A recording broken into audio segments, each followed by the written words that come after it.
Man How's is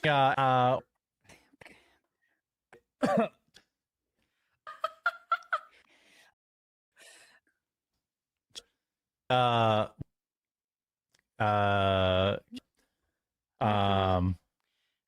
um I'm Tiger. Ooh. okay. Let's see.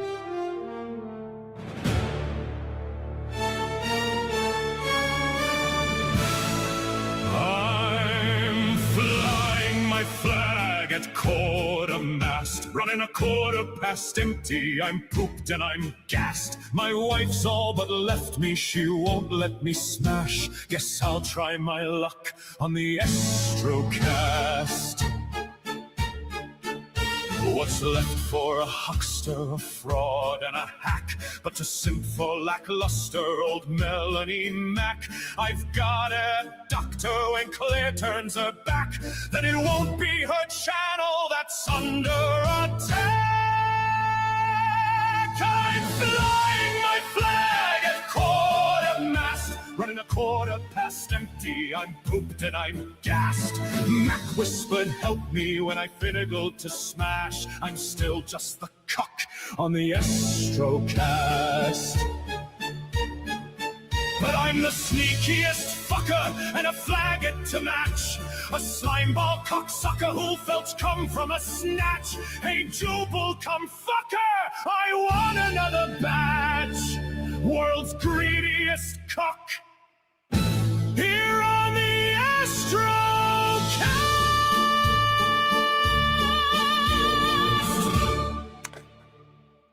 I love that song, but I always get concerned if I play it in the first minute of the show. That's by Milky Muse. I kind of forgot about this one, but it's an absolute banger. He's making some other videos these days. I'm not sure what he's up to. What's this? The Forgotten Nation of Baldonia exists. Onwards to Baldonia. We might have to check this out later, but I won't do it right now because who knows what could be in here. There could be anything. It could be anything. So how's it going, guys? How was your weekend? It's Friday. So how was this weekend? Who knows? My weekend might be unironically not so great because there's currently 3 typhoons headed for the Obon season, which is like, it's the midsummer festival basically, but we've got 3 typhoons, 100-kilometer winds. It might be, I don't know, might not be good for me. We'll see if we're still here in the end of the weekend. Right, into the Jeremy slop content. I mean, I'm kind of disappointed, I have to be honest, because I was going to set up Friday to be my day to go through the double Jeremy vlogs. But lo and behold, there was no vlog today. He's given up already. Perhaps seeing the milquetoast response to his last secret band video. As you can see, basically all of the vlogs have been going downhill. Now, Jeremy was claiming that the trolls were making this successful, like Shadow 1866 is making Kick successful with 10 subs. Let's fucking go. Now, this vlog is 43 minutes long, so I thought to myself, well, that's fine. We'll just be able to watch this double feature vlog. But there's only about 10 minutes of content in this. And then the rest of it is just like music he recorded from his, I guess, peaking in high school. I don't know. It's very, very embarrassing. We'll have to see. But first, it's, oops, wrong one. It's absolute quartering W. Seethe losers. Coffee Brand Coffee has just shipped our first shipment to Walmart. Seethe, cope, and or dilate losers. Absolute Jeremy victory. Now, of course, he was claiming that he was going to be on Walmart shelves by the end of July. And now he's going to ship his first batch of coffee, allegedly, to the Walmart digital marketplace. And he's like, well, it was always the plan to be the digital market. So it's just setting it to Amazon too, basically. Now, there's a fun little comment here by The Last Days of Dave, who may unironically be a Jeremy supporter. And he says, congratulations, now stay focused. And don't let yourself be consumed by interacting with those who want to see you fail. Focus instead on self-reflection. And, of course, correction is needed to boost your overall productivity so you add face value to product. Do more good things. Now, this is fantastic advice. And Jeremy says that's good advice. And this was 15 hours ago. However, if we go over to this little interesting little feature here, view hidden replies. Oh no. Oh no. All the replies are being hidden. So Jeremy read this advice. He read the advice to just focus on yourself and do better. And then he spent the next, after saying that this was good advice, he spent the next 5 hours curating his timeline to make sure that it looked like everybody loves him. How embarrassing. You're so busy winning and doing everything for coffee because it's a one-man show like now.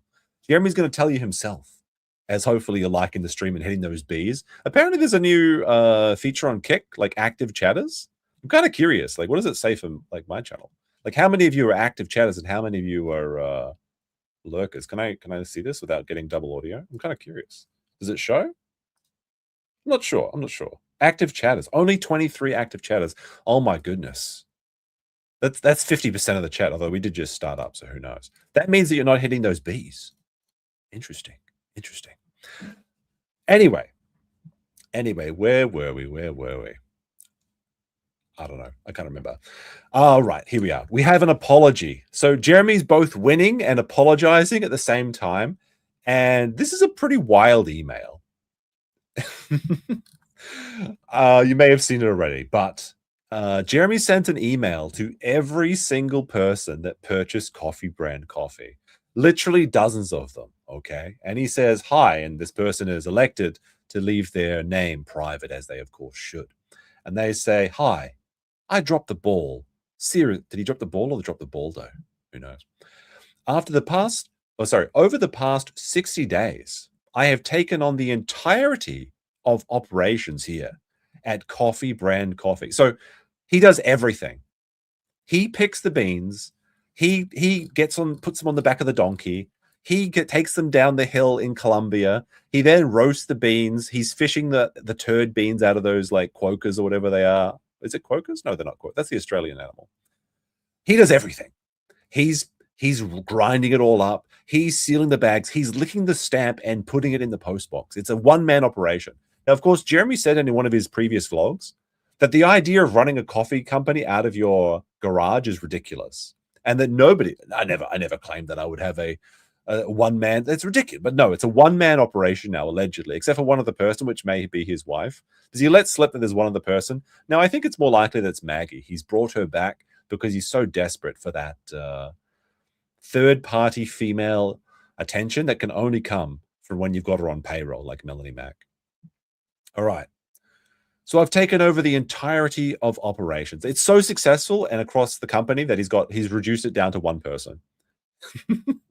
God damn it. Why did I get the Simpsons clip for this? Where, no, wait, it's not a Simpsons clip. It's a Futurama clip where they optimized the slavery camp of that Martian planet to be all the work done by one Australian man. I don't know. That's an esoteric reference for you. But he's just doing everything. The learning curve was very hard. I now personally take care of everything from fulfillment to customer service. It's just me. Now, of course, what's the point of this email? Now, it's just an ad. That's the thing, is he thinks Jeremy's going to describe this as a heartfelt.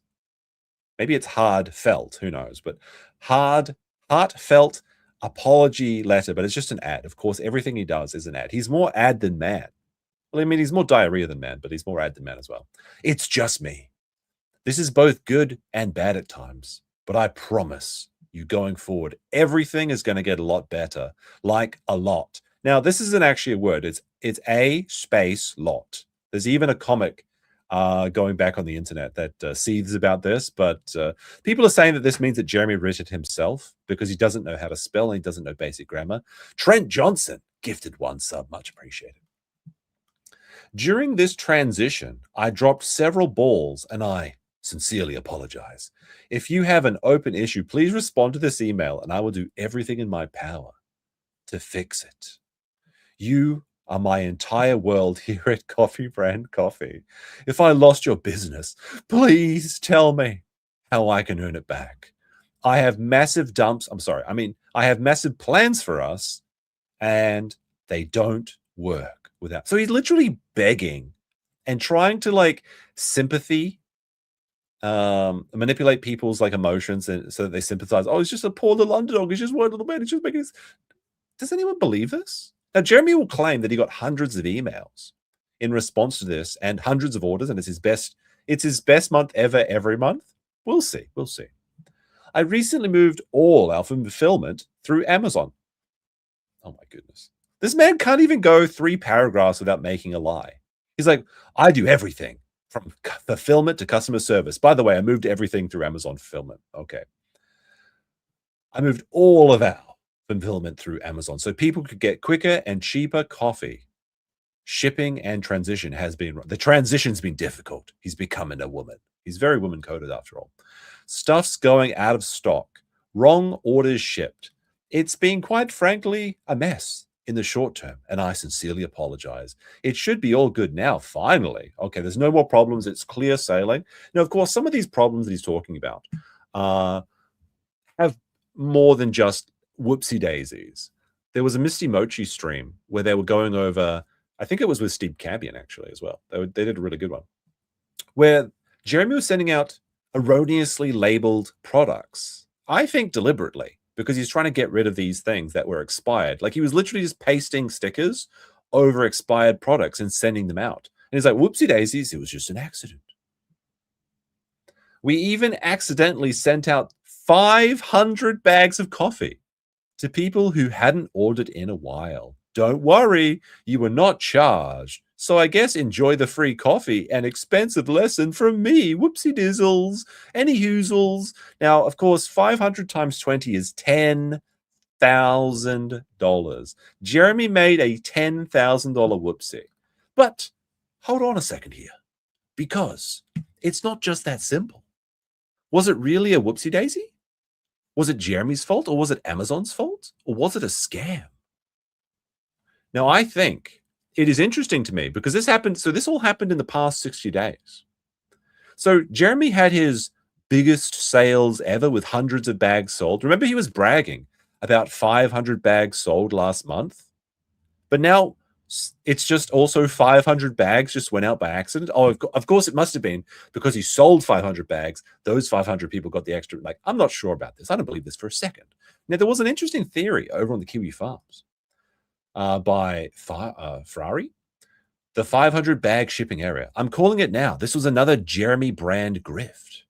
How, you ask? Because businesses in the USA can write off financial losses caused by shipping errors, lost packages, and incorrect deliveries as ordinary and necessary business expenses or inventory loss. He wrote off all of the tiger blood he couldn't sell by accidentally shipping it out. And now he can write it off on his taxes. Sad. This is a very good theory. I really like that theory. Now, I am very suspicious of Jeremy's claims that he'll make when we get to the videos or in the clips, the clip section, because he says that it was an Amazon mistake. Surely if Amazon made the mistake, they would foot the bill. So what do you think it is? Like, there's the 3 options, the 1, 2, 3. Like, I think I started a poll on YouTube, but I can't see it. But YouTube's being a little bit silly recently for some reason. Oh, no, I can see it again now. 53% people are saying it's Jeremy's fault. Was it Jeremy's fault? Or was he trying to hide the tiger's blood? Now, if this coffee went out to the last 500 people that ordered coffee brand coffee, I think that would include some of the people doing coffee investigations, such as Luther Morgan or Misty Mochi. I wonder if they're about to receive a bag of coffee in their mail. And if that bag of coffee they receive in their mail, or if any of the 500 lucky people that are getting this free bag of coffee, apparently, get their tiger's blood expired jack-o'-lantern, that might be very interesting. So we might have to wait and see. But I don't think they're going to tell you just yet, because if they were sent a bag, they won't want to alert Jeremy to the problem, because then he might be able to cancel the order. So they've got to wait until it's delivered. But I think that's going to be interesting to find out. Surely one of those people, of the 500, is going to be someone who has turned on Jeremy in the last couple of months. Let me see. Wait. Is this man serious? How can this man say this in good faith? No sales pitch. By the way, you can buy coffeebrandcoffee.com. Like, also, going to coffeebrandcoffee.com is just a scam now because he claims that the fastest and easiest way to order the coffee is to go to coffeebrandcoffee.com. But that is fundamentally an inferior way to buy the coffee because it's cheaper on Amazon. And since Amazon's doing the fulfillment anyway, it could only possibly be faster and cheaper to buy this on Amazon. So Jeremy's just bold-faced like, but it's like, all right, no sales pitch. And this is a sales pitch because what he's doing is he's preying once again on people's sympathy, on the boomer rumble people that are sitting in the old folks' home, shitting into their diapers and don't know how to change the internet channel. And they're watching Jeremy on mute on the front page. No sales pitch, just me saying sorry. And I will do whatever it takes to make it right and earn back you as a customer. And of course, keep you. Basically, everything now runs through our Amazon store. So what does Jeremy do? Which I also run and do. He's so successful, he has to respond to every email himself, and he has to do every order on Amazon himself, and all the like. This is ridiculous. This is not how you scale up a business. I mean, obviously, it's just a white label product, but he doesn't. I don't know how he understands this. Like he thinks that people will believe this. Which I also run and do customer service for. So the easiest and fastest way to order in the future is to go to Coffee Brand Coffee. That just simply isn't true, though.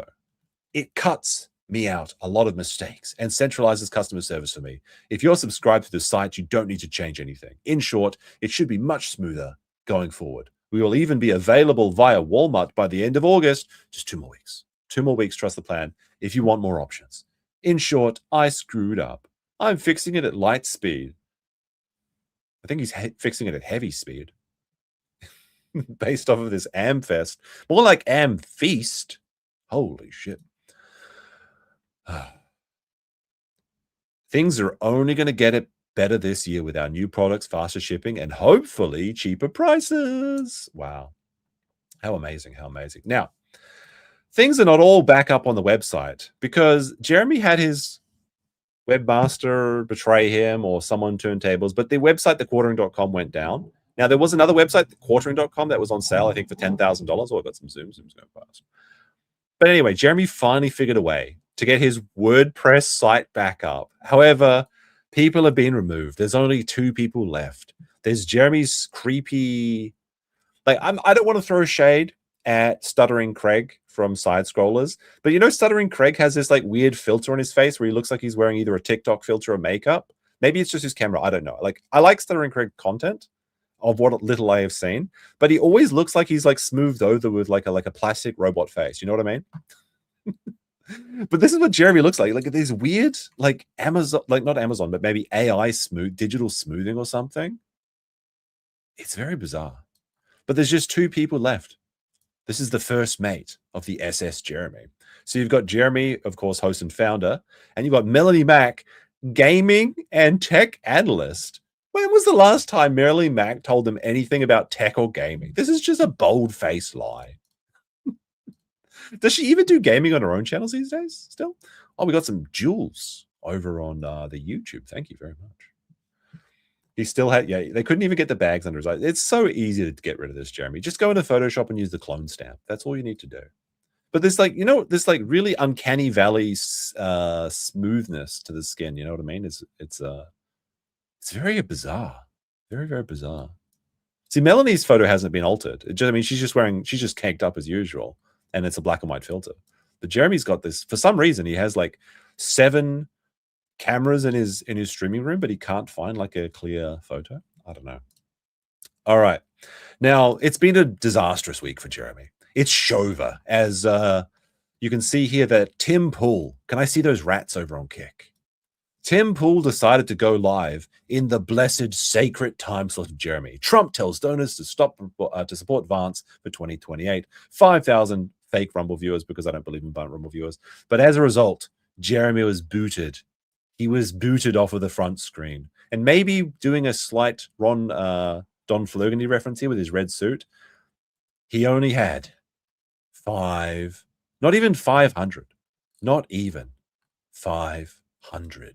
live viewers. We've almost got that right now, and I think we've been streaming for what, like 19 minutes?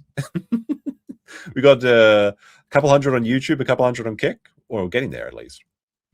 People need to, you guys you have to show up for attendance. Not really though. Blue Collar by Real sent a full send over on Kick, and Chalk on Storehammer resubscribed as well. All right, so here's another funny detail, and it may be what has caused Jeremy to fail on his vlog channel. Brad Cool Unlimited, who I'm quickly really enjoying his tweets, are some of my favorite. The channel from Quartering Vlogs, which is a parody channel, kind of like what is it, like Real Phil or whatever it's called, or Raw Phil. The channel from Quartering Vlogs is increasing its lead on Jeremy's own channel in Rumble. These are the cut versions of vlogs in case you don't want to watch 40 minutes of this junk. What a lifesaver. So you can see the real Quartering Vlogs approved by Rumble with 265 followers. However, Quartering Vlogs, this rat fake A-log channel, already is up to 300. And he's re-editing the vlogs so that they're shorter and less annoying, which is actually like a fantastic thing because there is so little content in this vlog. Well, I may as well let's take a look and see what Jeremy has to say about his secret band. It's big secret.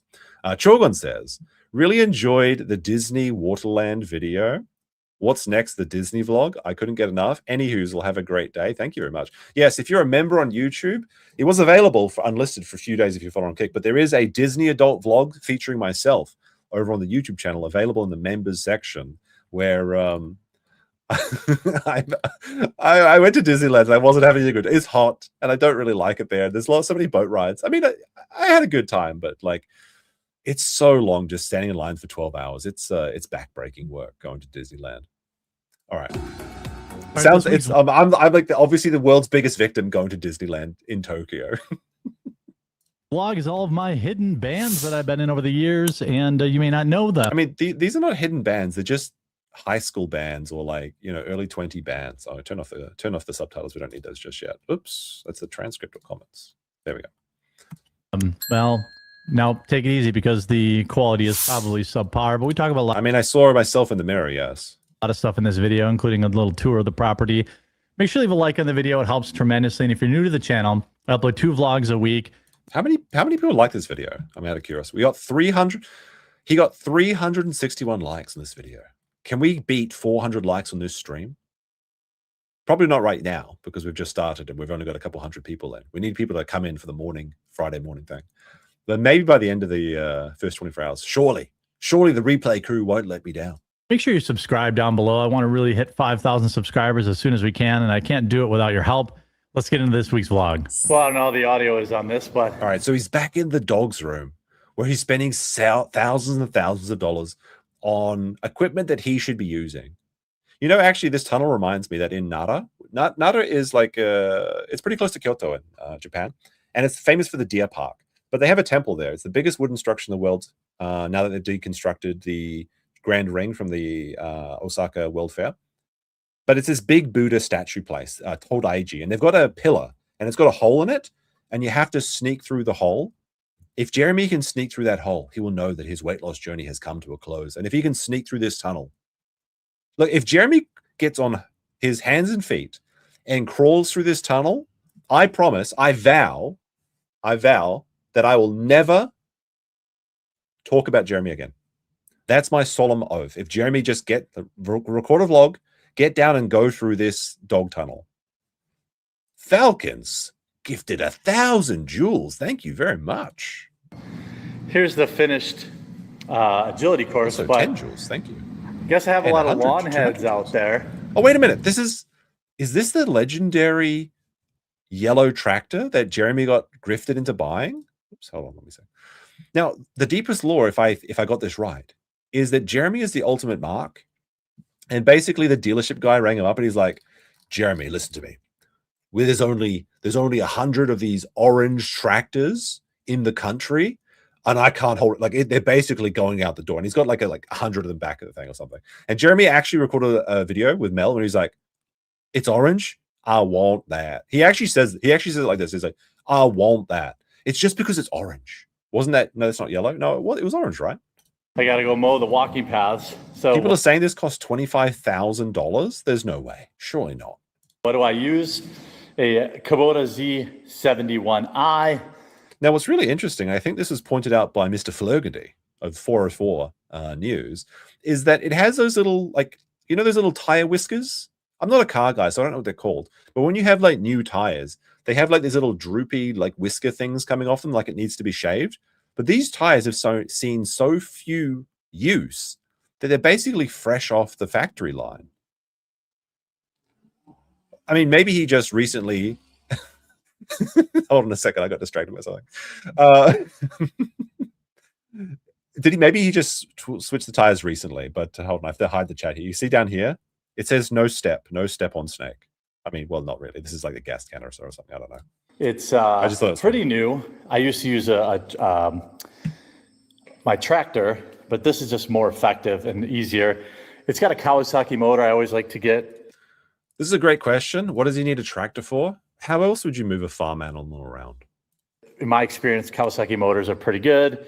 They don't tell you what the horsepower is anymore on these things because there's like some weird thing, but it's an FX850V. Why would you buy it then? It's like the salesman rings up. Look, we've got this limited edition orange ride-on tractor. I can't tell you how strong it is, but there's only 80 in America. You have to buy it.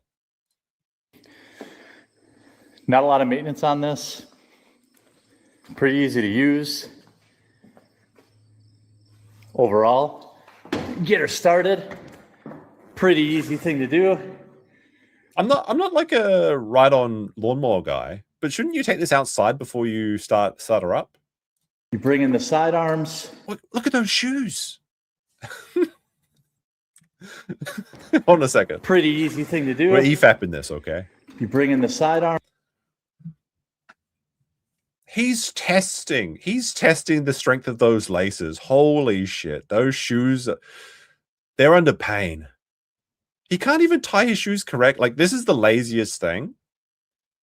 Where you tie your shoes once and then you just slip your shoes on and off. Like, because that's what happens is, like, you know, the lace should be in the middle, but over time it kind of just it drags onto one side.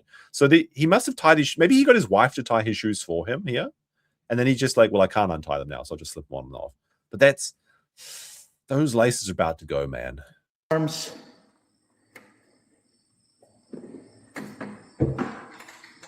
Release the parking brake. Check that. I'm still getting used to it. I mean, to be fair, I do this too with my workout shoes, like my sneakers and stuff. I don't really bother retying the laces. That's how I know. Digital display on the side. Whoa. Hold on a second. There's something wrong with this. It says I'm still full on gas, but I know I'm not. Hold on a second. We got to go frame by frame by that. This is... Was he wearing a watch? Is that what hands normally look like? Can we get a wrist check in chat? Hold on a second. These are what my wrists look like. Okay, there you go. All right, I've got my gamer mark down on my things here. But like, wrists are not supposed to bend like that, surely. Hold on a second. Like, right? Hold on, I gotta hide my face so maybe the camera will refocus. I don't know. Right? Is this like a normal wrist? That's a chunky wrist. It looks like you know when you take off a watch or something, like after a workout or something, and it's got like that impression. What is this? Like every time I do these pauses, we see these like 3-fingered Jeremy. That was one of my favorite clips, I think, from the last stream. Where Jeremy looked like he had like 3 fucking fingers. He is very ogre maxed, isn't he? This whole thing like jumbled came out and I had to reseed it. It's So cryptozoological. figure that out. I'm gonna find out today if Wait, hold on a second. I gotta go back. Don't worry, guys. Coffee brand coffee is in his hands. not. This whole thing All right, like let's go for I'm it. gonna find out today if I'm really out of gas or not. Like, I mean, I guess it's fine to drive this out of the thing, but shouldn't you push this out first? Wouldn't it like just? I mean, I guess it's fine. And this whole Now wait a second. Oh no! back What do we see here? It's the shipping container. Now wait a second, Jeremy. Michelin Man hands. Oh, that's what they are. He's the Michelin Man.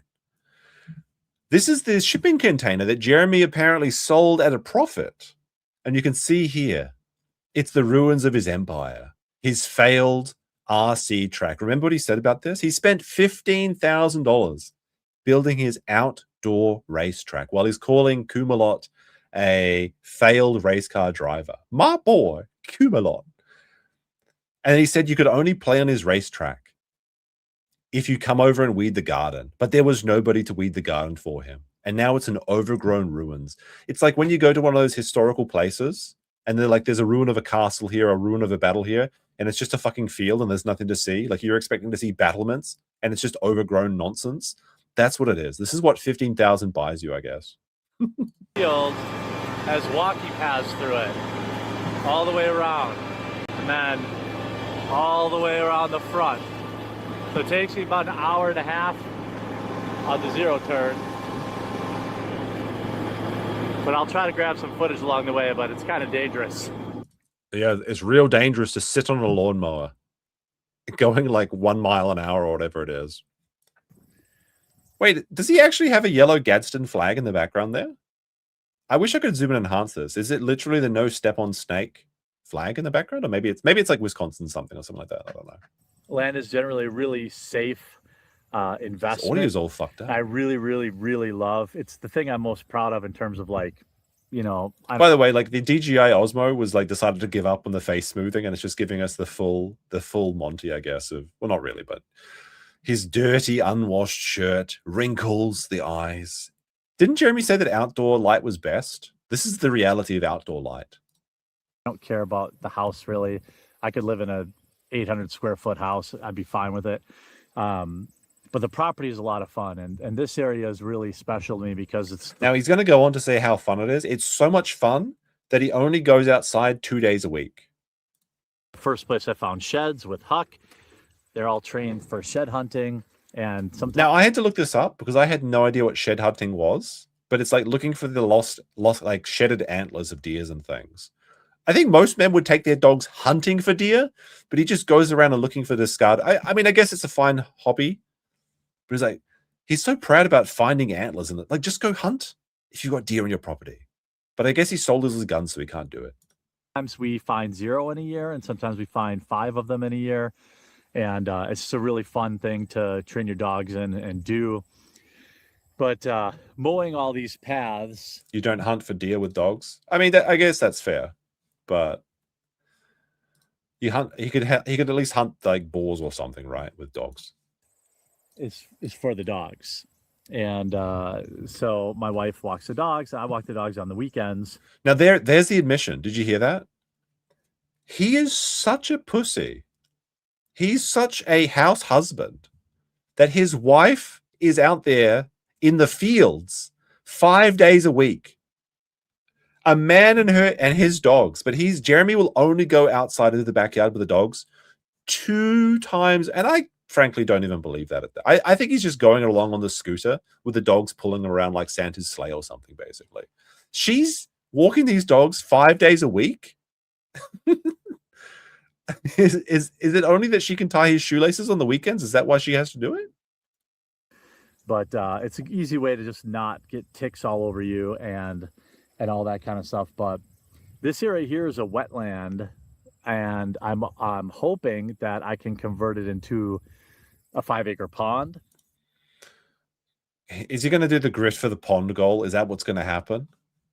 Well, we got another 1,000 joules. I guess it's his corgi. Thank you very much. But that's Toshimi. Like the DNR has to approve that because it's like technically, get away from me, B. It's technically pesky wetlands. I don't know if I can even do that. I'm just thinking, well, I'm just making it wet. What the fuck are joules? Well, they're a type of YouTube currency that was kicked out of 109 different streaming platforms. Better. So can we get an exception? I don't know, but that would be a really cool vlog.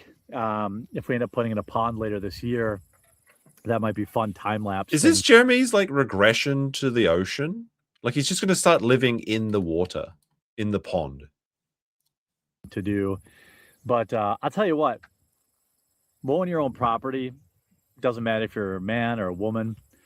There's a real like dopamine hit when you finish. I'm about halfway done now, but you know, it always sucks to get started, but when you're done, it's always nice to like old man cross your arms or old woman cross your arms and look at everything being done. And this I have to do probably every 2 weeks. So it's been raining a lot, so I haven't been able to get out. So it's a little bit longer than I like. I don't like to leave piles behind. I don't like to have to mow Unless it's a Walmart, I suppose.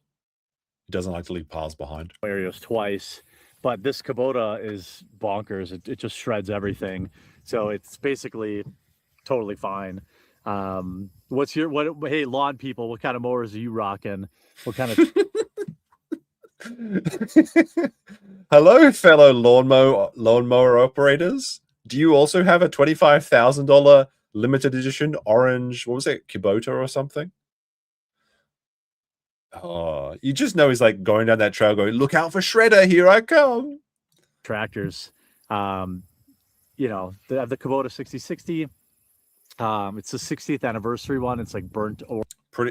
Pretty sure it's a rental? I don't think so, because didn't Jeremy admit, or didn't he claim on one of his videos that he was talked into buying this like ultimate Rubes orange tractor mower thing? They're like, the guy rang up and said he literally just has like 80 in stock or something across all of America.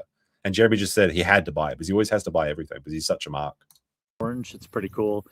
And I use about even then he says it's orange. % of what it's actually worth, what it can actually do. I basically just use it for dragging the brush. It's true that you can't trust them though. To make new trails, and if trees go down, I use it to move those.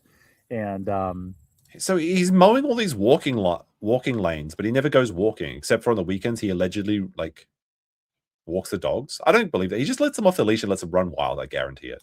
To dig occasionally when I have to bury bodies, but that's not too often these days. Maybe he's burying the bodies of his career and his YouTube channels that are failing. By the way, there was I guess I can talk about it later, but Jeremy got another strike on one of his channels for a short theft. He's being held accountable. And yeah, so I'm going to get back to mowing, and I'll show you probably my favorite area of the property. All right, I've arrived at my second favorite place on the property.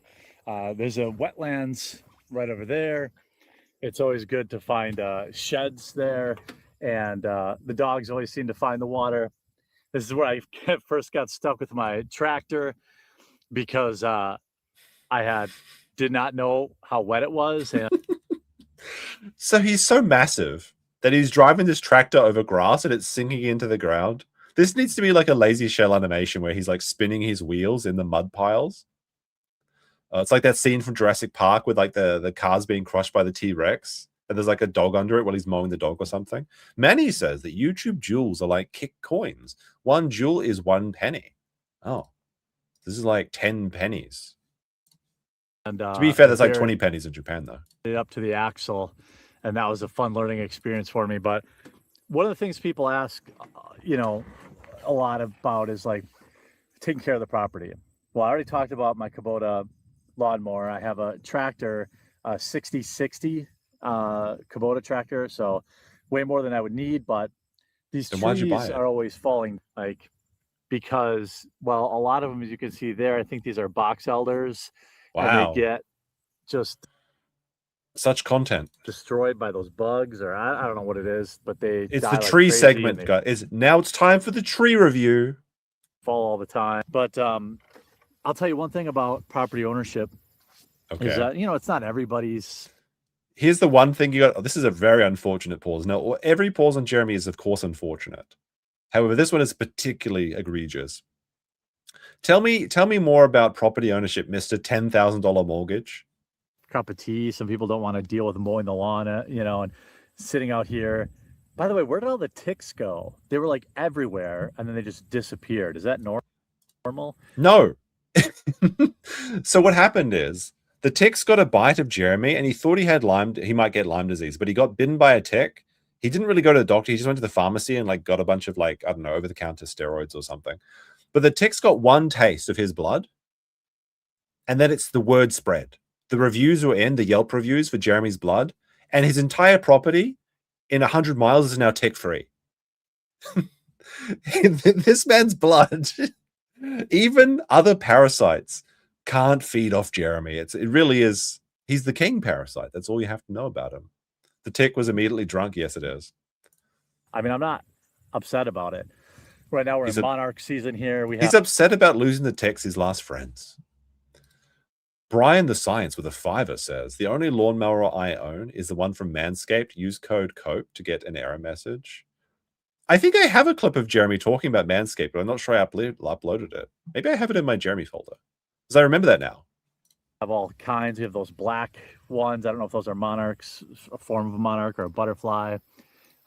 Grasshoppers, so you got to watch for those jumping into your face when you're mowing the lawn. Well, Jeremy did say this was pretty dangerous. You got to watch out for those attack-style grasshoppers. Now, I go running like every day or every other day, and there's a lot of the Japanese grasshoppers, and they're everywhere because it's the country, you know. Not so country, but you know, I've got a nice place to go running. And I've never been like terrorized by the, like, I never have to worry about the grasshoppers. Like, holy shit, watch out, it's an attack. Like, they get bigger here too. Like, they get those really big, like these, like big old ones. But people often ask, you know, like, what's the best path to getting a chunk of land?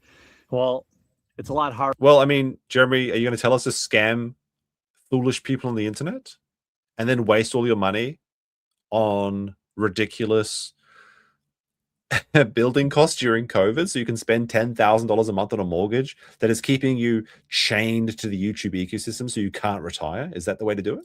Harder now than it was 10 years ago, and infinitely more hard than it was 30 or 40 years ago.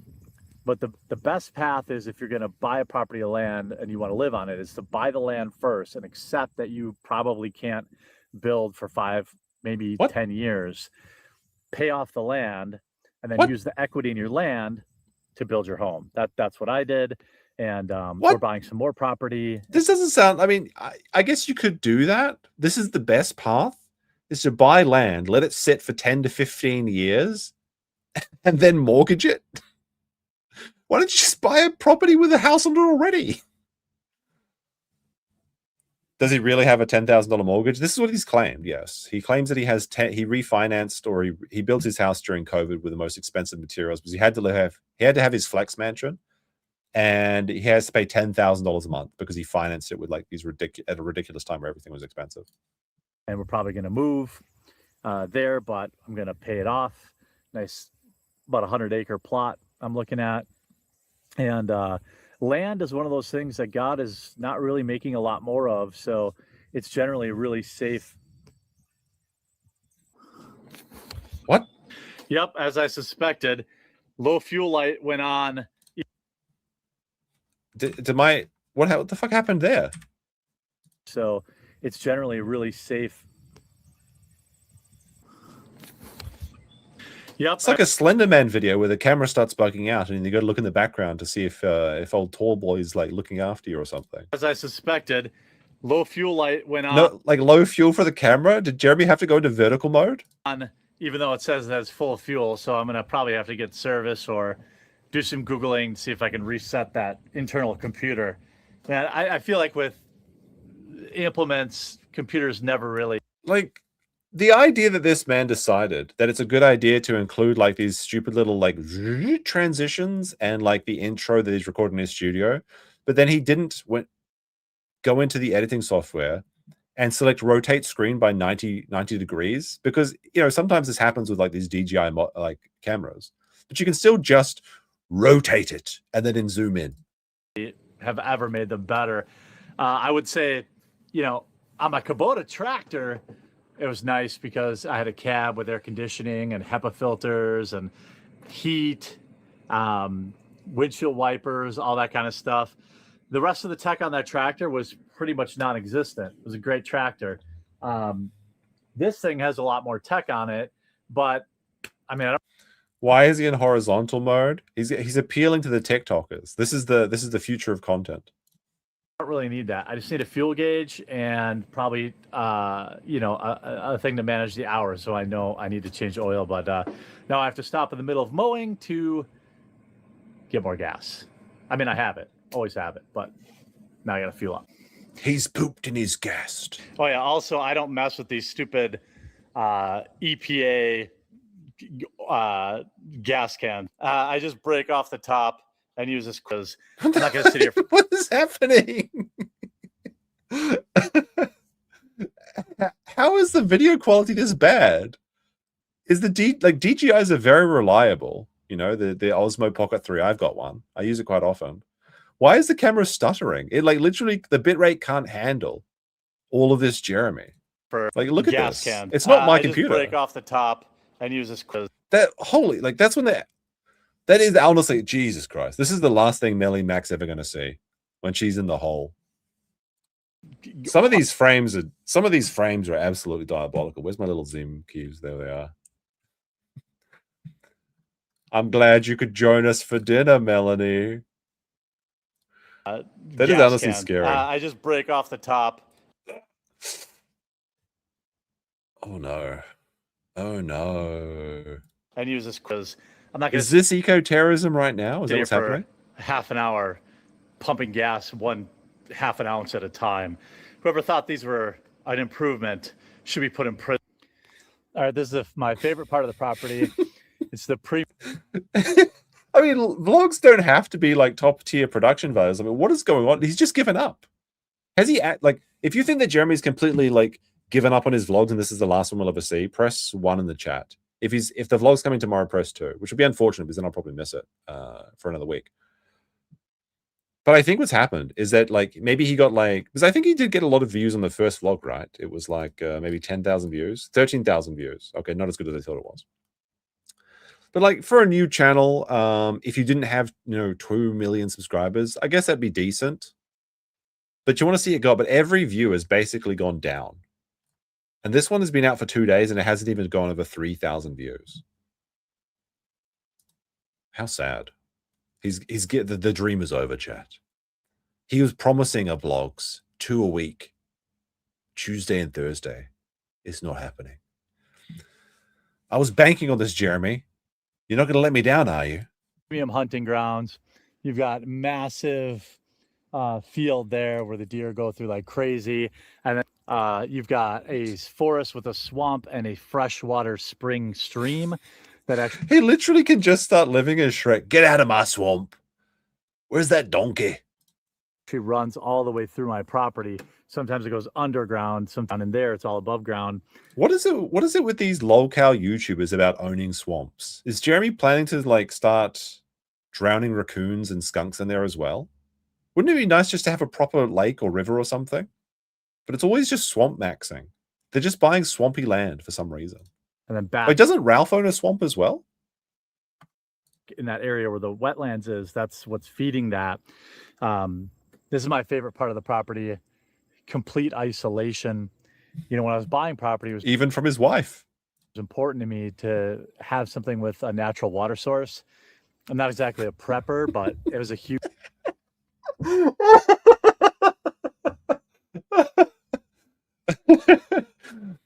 Just in case I have to go in a woods and the entire country breaks down, I'm going to have to survive in the backyard. I need a water supply. Better get that swamp water. Tasty. This man is not out there drinking swamp water. Come on now. Drain the swamp. 1986 with 440 joules. Thank you. Huge Uncle bonus for me. You could in the summertime, like just bend down and drink right out of the stream. It's fast moving. He's bending over. He's drinking swamp water. Chad Wellington with a Chad $15 super chat says, the last time I said you were a slightly less homosexual version of Frasier, I was wrong. You are more homosexual version of Jeremy Clarkson. I've heard that criticism / compliment before. Please accept my apologies. Look, Jeremy Clarkson bought a farm, and it has an actual spring where you can grow wasabi on it. Okay, Clarkson's Farm is one of my favorite shows. In fact, it's the best show in the world. And inside that woods, it opens up a lot more. So there's a couple of nice tree stands in there. But this is my favorite part of the property. Just full, long, unkept, except my trails that I cut. But it's really cathartic for me to mow. It's nice to turn my brain off a little bit. I'm a nature enjoyer, but I'm gonna be honest. I really don't see the value in this sort of property. It's just overgrown grassy swamp, and you just look at the swamp all day. And you can't even go into the long grass because it's full of ticks, apparently. Surely there's nicer places to buy in Wisconsin than this. Isn't Wisconsin supposed to be a beautiful state? You've just got this overcast, dreary swamp, and at least there used to be a racetrack there, but Jeremy could play his race. He zooms on, but now he can't even do that. Palmara gifted 5 memberships. That's 5 people that can now watch the Disney adult vlog over on YouTube. You've done them a service / disservice. Escape all the crazy people online and, you know, feel like you're taking. It's nice to know that we're living rent-free, even when he goes out into his backyard, which is his this is his sanctuary, his fortress of solitude. He's still thinking about the A-logs in his swamp. Taking care of your property is always a rewarding thing. So that's, you know, that's my every other Sunday after church routine. Sometimes I go to brunch after church, but then I think he goes to brunch after every church. By the way, he just watches church on TV. It's not like he's actually driving out there. So he goes out to his fortress of solitude, swollentude, where it's full of ticks every other week. Every other week, this man's going out there. Or when his wife forces him to walk the dogs on the weekend because she's tired of doing it for 5 days a week. Mow before, and I don't know if you guys probably thought this was pretty boring, but I don't know. I just try to mix it up with some like IRL stuff in these vlogs too. And I hope you enjoyed this section. All right, so many of you probably don't know this, but I play bass, and I've played bass since I was 15 or 16 years old. Now, I'm not going to watch the music. To be honest, I'm not like a very big music guy, so you can tell me in the chat whether you think his music is good, bad, or just mid or whatever. From what I've heard, basically you can't even hear him bassing in this, and I think some people even removed the other audio levels so you could hear him by himself. It seems like he's just following the drummer, but I don't know too much about that. But it's really weird because I think he uploaded this both thinking that people would think this was absolutely fire, incredible story, like big win for Jeremy, but also that he was hoping that people would make fun of it, which again just means that people are living rent-free in his head. So it's like, I don't think so. I think, Bob, you're just, I think it's you, Bob, not me. Palmara became a YouTube member as well. They gifted a membership to themselves. What do you guys think? Do you think he thought this would be received as being really cool and like he's the secret Chad that we never knew all along? Or is it that he was expecting people to make fun of it? But I'm not going to react to it. I mean, I think there was even a conspiracy theory that he was uploading this as music so that he could copyright strike people, which wouldn't surprise me. I started playing bass was just because 2 friends of mine were in a band and they didn't have a bass player. I used to play cello when I was young, but I didn't know how to read sheet music. I did one back then, but I don't really anymore. So you can't even read music? No, I'm a very serious musician, but I can't read music though. And is that something you just forget? I feel like once you can read music, you can just read music. I mean, I don't know. I could be wrong about this. Just a way to hang out with friends. And in my life, I've been in probably 10 or 11 bands. Jeremy's been kicked out of 10 or 11 bands, but it's not his fault. Recorded. It's always the other person, right? Maybe 4 or 5 full lengths and probably a half dozen EPs. Toured around, played a lot of shows.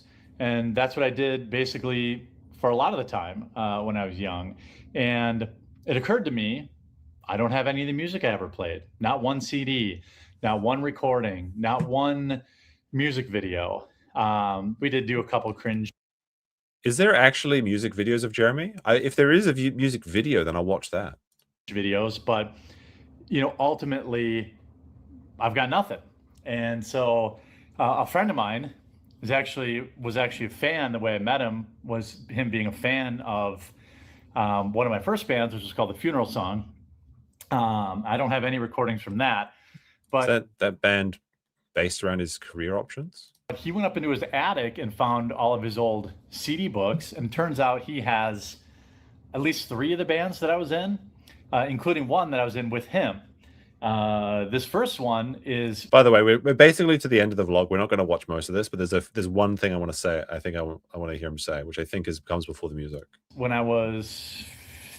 Again, the quality of these are going to be poor, but man, it's cool. At least I'm archiving them. This is when I was 15 or 16. We recorded it in my parents' garage on 2 microphones using Cakewalk software. If any audio people are out there, you probably nobody's used that in a long time, but it was cheap. And so he brought his CD books over. I dug through them, and I'm currently using the only computer in the house. What's with these audio issues and stuff? What's I'll pick going a on song off this record. This is Telekinesis. This was our first full length. We had 2 EPs before this, and then I think another EP after it. But those are all lost in the ether. Then after, well, like, this is just like I was in band in high school. Like, who gives a shit? Like, this is not an achievement. This is just something that people do. Like, this is a pretty normal experience. I'm not sure if he's trying to think that this is relatable or if he thinks that this is like really cool or something. But like, most people do learn. Well, maybe not most. Maybe most is not fair to say, but a lot of people do learn to play in high school. It's like, well, I was 15 and I was playing a bass guitar. Congratulations. I'll find a song from this. Again, like, I'm sure this is going to suck, but I'm sure everyone's going to upload their videos making fun of it. And that's okay. I just would ask. There it is. Living rent. What's the point of saying that? It's like, I don't give a shit about the haters, that they're just like all crazy, unhinged losers. It's like, I know they're going to react to this. Then why mention them? Like, the best revenge is to live well. But every one of his vlogs, he's so insecure and he's so obsessed with what people are talking about him. This is what happens when you build your entire personality off of parasocial attention from strangers on the internet. It's not healthy, Jeremy. You know, for them to share the music that they have ever created. All right. Now that's about the extent. He does have a few monologues about how he was like kicking out friends and being disloyal, and how he's got the CD and he's gonna try and hire someone to remix them. This is just like, I don't know how to describe it. It's peaked in high school maxing. It's very embarrassing. I'm not sure what they thought was going to happen here, but this may be the last vlog that we'll ever see from Jeremy. All right, we got Chad Wellington with a 2 says, "Are we sure the ticks aren't hiding in his beard?" That's a good question, actually. Chad Wellington also says, "Review his music and sing along, please." I'm not going to. It might be, maybe I'll do that one day as an after stream on Kick or something. But on YouTube, music is one of those things I don't like messing around with, because it's just like there's very little upside to it. All right, so we're going into what we have here. The Kino Grove is going to a fair today. Now, I don't think this is the Renaissance Fair. This sounds like the State Fair. I'd be very funny, or I'd be very amused if Jeremy also gets kicked out of this fair. He also talks about his adventures in customer service, and he's still coping. I'm not going to be professional. When we went to Amazon fulfillment, it cost 10 grand. Wait a minute. Isn't that the exact same price that he said he lost recently? Sounds like the email was to cover up his fuck up on his part. And he trolled, sympathy trolled to get cash. All right. Let's see. I think that Melanie just says "yah" and stuff in this, so there's not too much of her, hopefully. The interesting thing, I was reading some text. He can't even, this man's attention span is so bad. He can't even talk without looking at his phone on a live stream of all God things. State fairs in town. Hold on a second. I just noticed this video. I mean, it's been going for 7 minutes. So Jeremy's stream has been going for 7 minutes, and it has 7 likes. That's 1 like per minute, Jeremy.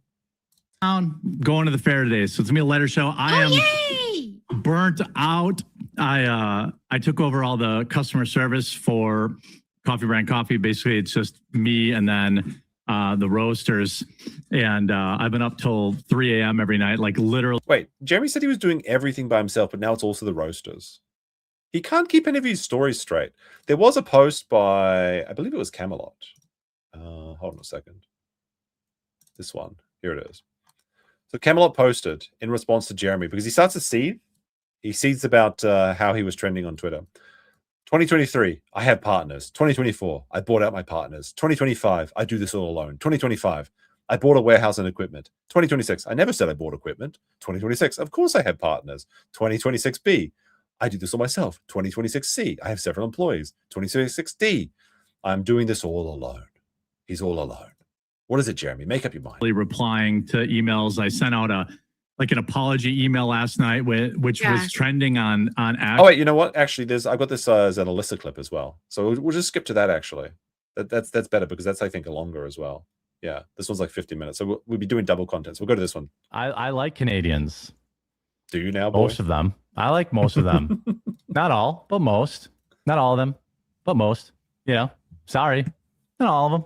Most. My experience with Canadians have been largely positive, very positive.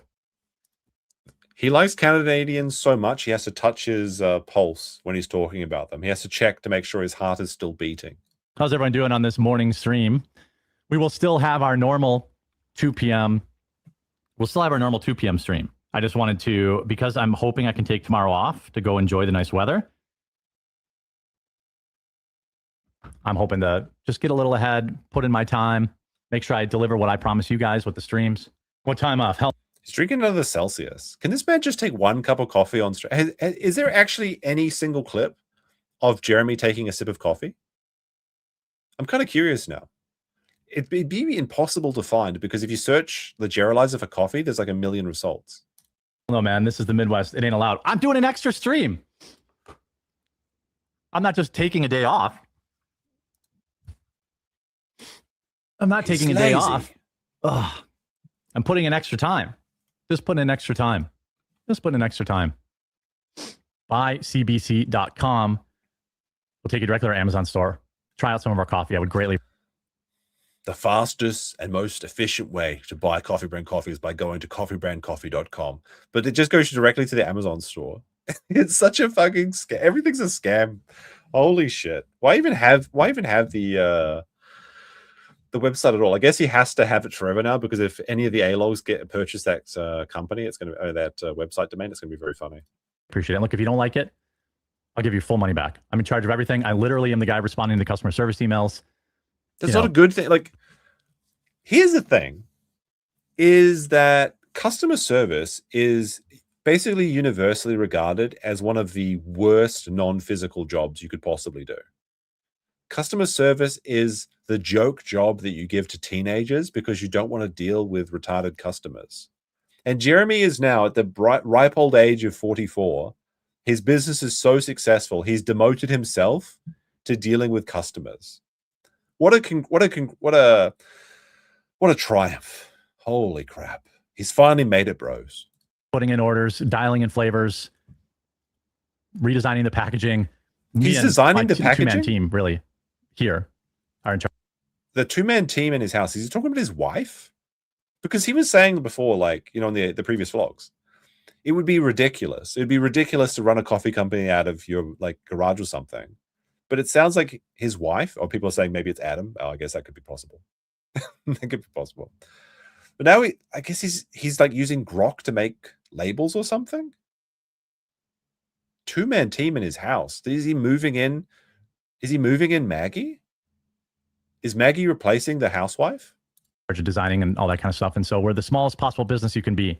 And we definitely could use your support. Hello, everybody. Your mic is muted. It's muted. It's still, oh, now it's unmuted, but I can't hear you. Still can't hear you. No. Hold on, let me. There you go. This Invader Scum remix sounds like absolute garbage. I'm sorry. I think the first video was kind of funny to watch once. But like, it's like dubstep, like, it's just awful. It's like lo-fi or something. I don't know. Muted Melanie is the correct Melanie. That's true, I suppose. We got 250 joules, and Chad Wellington gifted $6, and maybe his messages are getting deleted. Maybe he's saying some very naughty words. Maybe you can try and guess what naughty word he was saying in the kick chat. Okay. No, I gotcha. All right, yay! Chicks, am I right, fellas? There's another naughty word, maybe. Women. Or $2, I don't know. Yeah. Women in technology. Yeah, it's like oil and water. Not like men in technology, which is like peanut butter and rice. How's your What? Excuse me?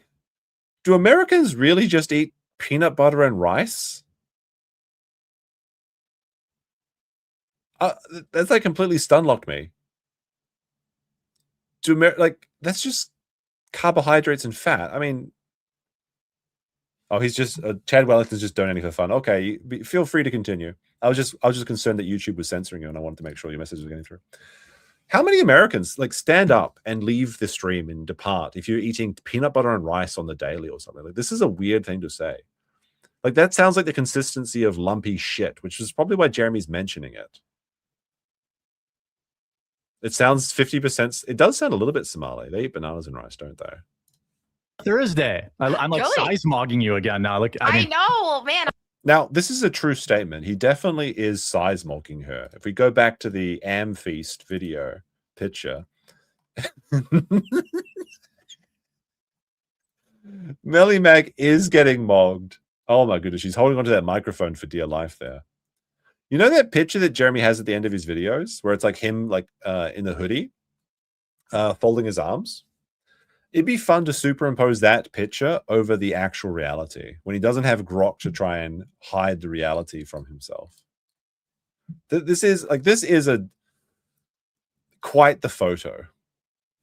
Holy crap, look at those arms. Bella Stella gifted $10 for the goal, and Yellow Flash gifted 1,000 joules, which I think is $10. Well, that wasn't a very good whistle. There you go. There's your train memes. All right, let's continue with where were we? I was going to do the demon one first, but I guess we'll do that next. look, I'm down a size in shirt too. And wait a second before we go back to this. My number one rival in the coffee grift business, Sean, who also owns a coffee company, just like myself. Now, I own everything. I own the roasters. I own the Dragon's Treasure. It's all me, okay? It's not white labeled at all. It's not just code COPE saving you 10% when you're buying tea and coffee. It's actually my own company. Well, not really, but you know the deal. Almost bursting out of it, but And Bella Stella gifting 10 memberships over on YouTube. It's evening, so I can't be too loud, but my throat's actually a bit sore too, actually. fits That's now. great. Yeah, so it's going good. I plateaued a little bit, but I started. Uh-oh. He's reached the first hump in the ketogenic diet. Oh no, Myself too much.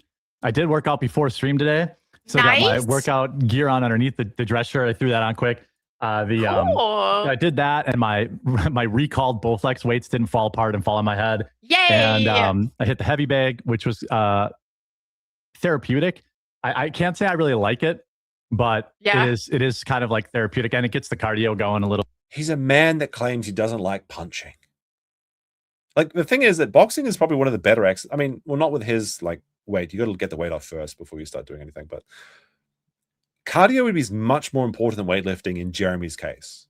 In most cases, you've got to at least balance cardio and weightlifting. I'm not going to go into a big spiel about this. But like Melanie Mac's ridiculous weightlifting like regime she made for him is just actually insane. It's all seated like dumbbell exercises. This man just needs to go for walks and swims basically until he loses 200 pounds. Then he can actually do something proper.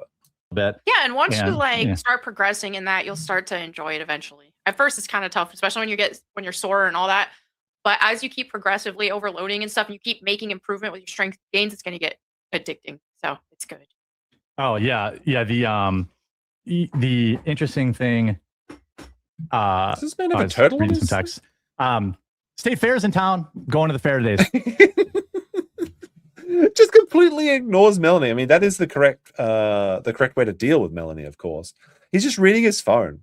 This is like a loveless dinner between two people that have been married for like 20 years, where they just don't even give a shit about what either of the talk. But he's paying for her to be there. $500 an hour or a day, I guess, for her. And he's like, what the fuck are you talking about? I was reading my phone.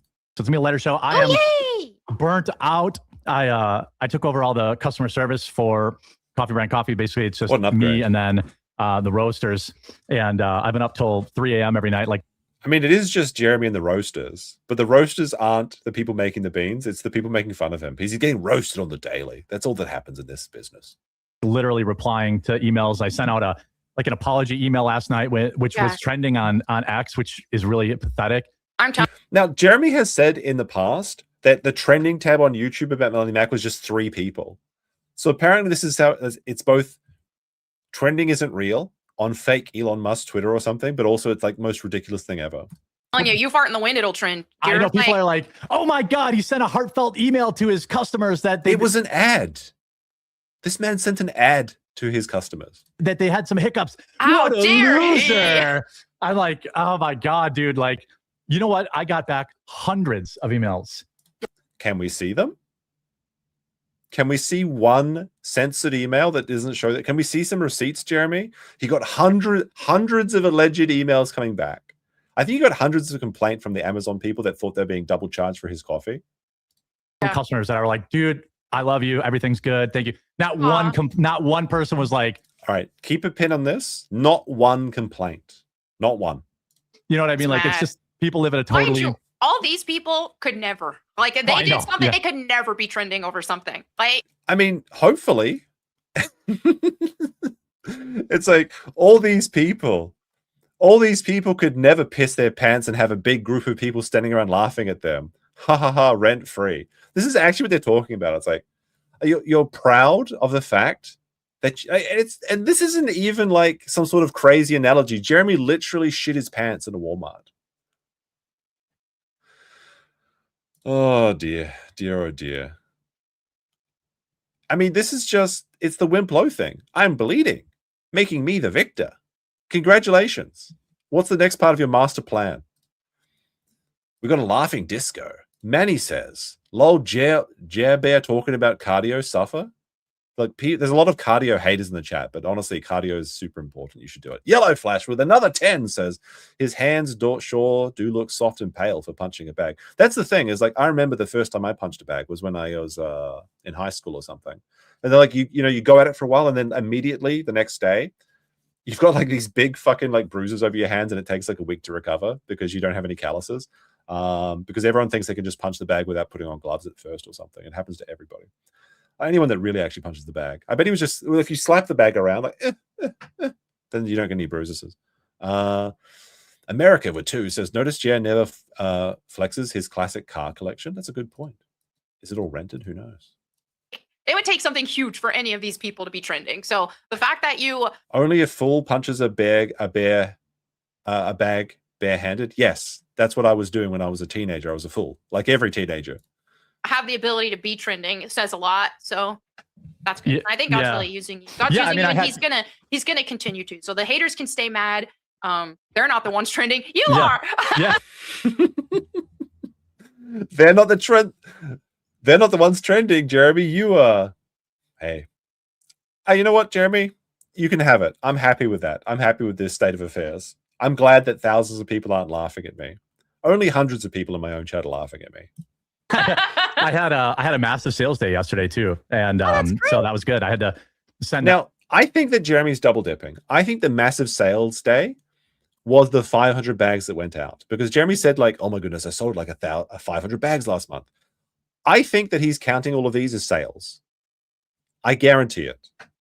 So it just coincidentally, the last 60 days is what he was talking about. Those are the time where both he sent out 500 bags for free, and he also sent out 75% discounted coffee. And it's just like, you know what? I agree. It probably was a record day of sales, but what was the profit? What was the revenue? Show us that tab, Jeremy. You just claim you're winning, but you're always hiding your earnings. Why would you do that? I sent out 500 pounds of more coffee today. Oh, I thought he was talking about himself for a second there. Amazon. I have about 2,000 pounds going to Walmart. Those shipments started. So like, I don't understand, like Cope, like people are like, "Oh, Ruby, come here." He's harassing Huck. Actual goldfish brain. And she's going to get munched up by him. They hate to see a ginger winning. I know that is true. Yes, I am. Are you winning, son? I'm trans ginger. Yeah, that's true. But yeah, it's great. Like the customers all, because I'm like, I'm not going to send like some form letter and all professional. I'm like, it's just me. Exactly. That's all I've ever said it is. So I'm just going to write this long email from me. I mean, he's just trying to pretend to be like this underdog. He's done this his entire career. He's like, it's just me, guys. Don't you feel bad? Like, you got to help me out. I'm just like you. And that was very successful for him in the past. But like, just look at the way that he's, listen to what he's saying. He's like, I'm not going to do it professionally. We know that.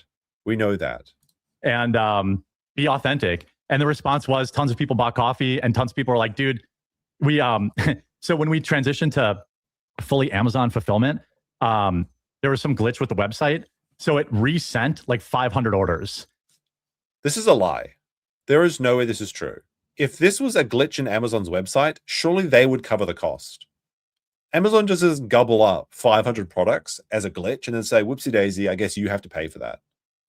I think that Kiwi Farm posted that assumed that this is a tax fraud thing is absolutely correct. And I wonder if this leans into Luther Morgan's theory that this coffee company is kind of a way for Jeremy to hide his gambling losses. That would be very interesting to see if we keep having these whoopsie daisies. But you notice that every time Jeremy has a problem, mysteriously the money goes to these other things. Like, okay, he had $10,000 missing from this coffee company. He was asking for like $10,000 to go to these various things and set up all these the shit. Like you got the $15,000 with Amfest. He's a millionaire though. He doesn't need it. And mysteriously he's buying all these things that cost $15,000. He's looking for the K-Cup machine that costs $80,000. Suddenly he buys an $80,000 Tesla truck. Maybe this is his second fish tank fund. Who knows? Not the show, but like an actual saltwater fish tank aquarium. Chad says with a 5. Serious question. What's the URL for the store? And do you have any good breakfast teas and evening teas? How could you not know that you can go to thedragonstreasure.com and buy some delicious anime-inspired tea and coffee? They have the apple cider tea. It's delicious. I think it's their bestseller. Some Australian person bought $100 of tea last week. Well, that was probably weeks ago. But it's actually really good tea. Thedragonstreasure.com, a haven for anime and tea lovers. And not only is it a haven for anime and tea lovers, but the tea man does everything himself. He actually does it. You can see that because he's not a retard. And he can, well, I mean, he has his own little like intricacies, I guess. But he actually makes the tea himself. And he also tells like troons to rope themselves on Twitter. So you should go support his tea using code COPE, which will give you a criminal saving of 10% off. All right, back to the video. For free to customers, which sucks for me. But the bigger problem was like, well, were they charged? Because look, it cost me about 10 grand. Right. It sucks. But I'm like, if I have to go through and find. And by the way, it didn't actually cost him 10 grand because Jeremy doesn't pay the $20 for the bag. I mean, I guess you could say it cost him $19,500 since he only says he makes $1 a bag. But this is the retail price of what he could have earned. This is like when game companies say that they, they lost $1 billion because 1 million people pirated their $100 game or something. Does that math check out? You're not supposed to do math on the internet. But like whatever Jeremy actually pays for the bags, which he claims is quite high, is what he actually lost. So he doesn't even know how to do business right or calculate his losses right. But I guarantee you he's writing down $10,000 loss on his tax fraud. 100 people who were charged erroneously for something they didn't order. This is a major problem. Right. They weren't charged. So hopefully they'll enjoy their free gift. If you're one of my 500 people received free coffee in July 4th, I think it was, because I went into the customer service thing and there were hundreds of people emailing and they were like, I didn't pay for this. What is this shit? And I'm starting to wonder more about this. Did Jeremy try and actually scam people? Because on Amazon, there's like a one-time purchase and there's reoccurring purchases. But Jeremy's saying this is a website glitch, but also he's the one that's footing the bill.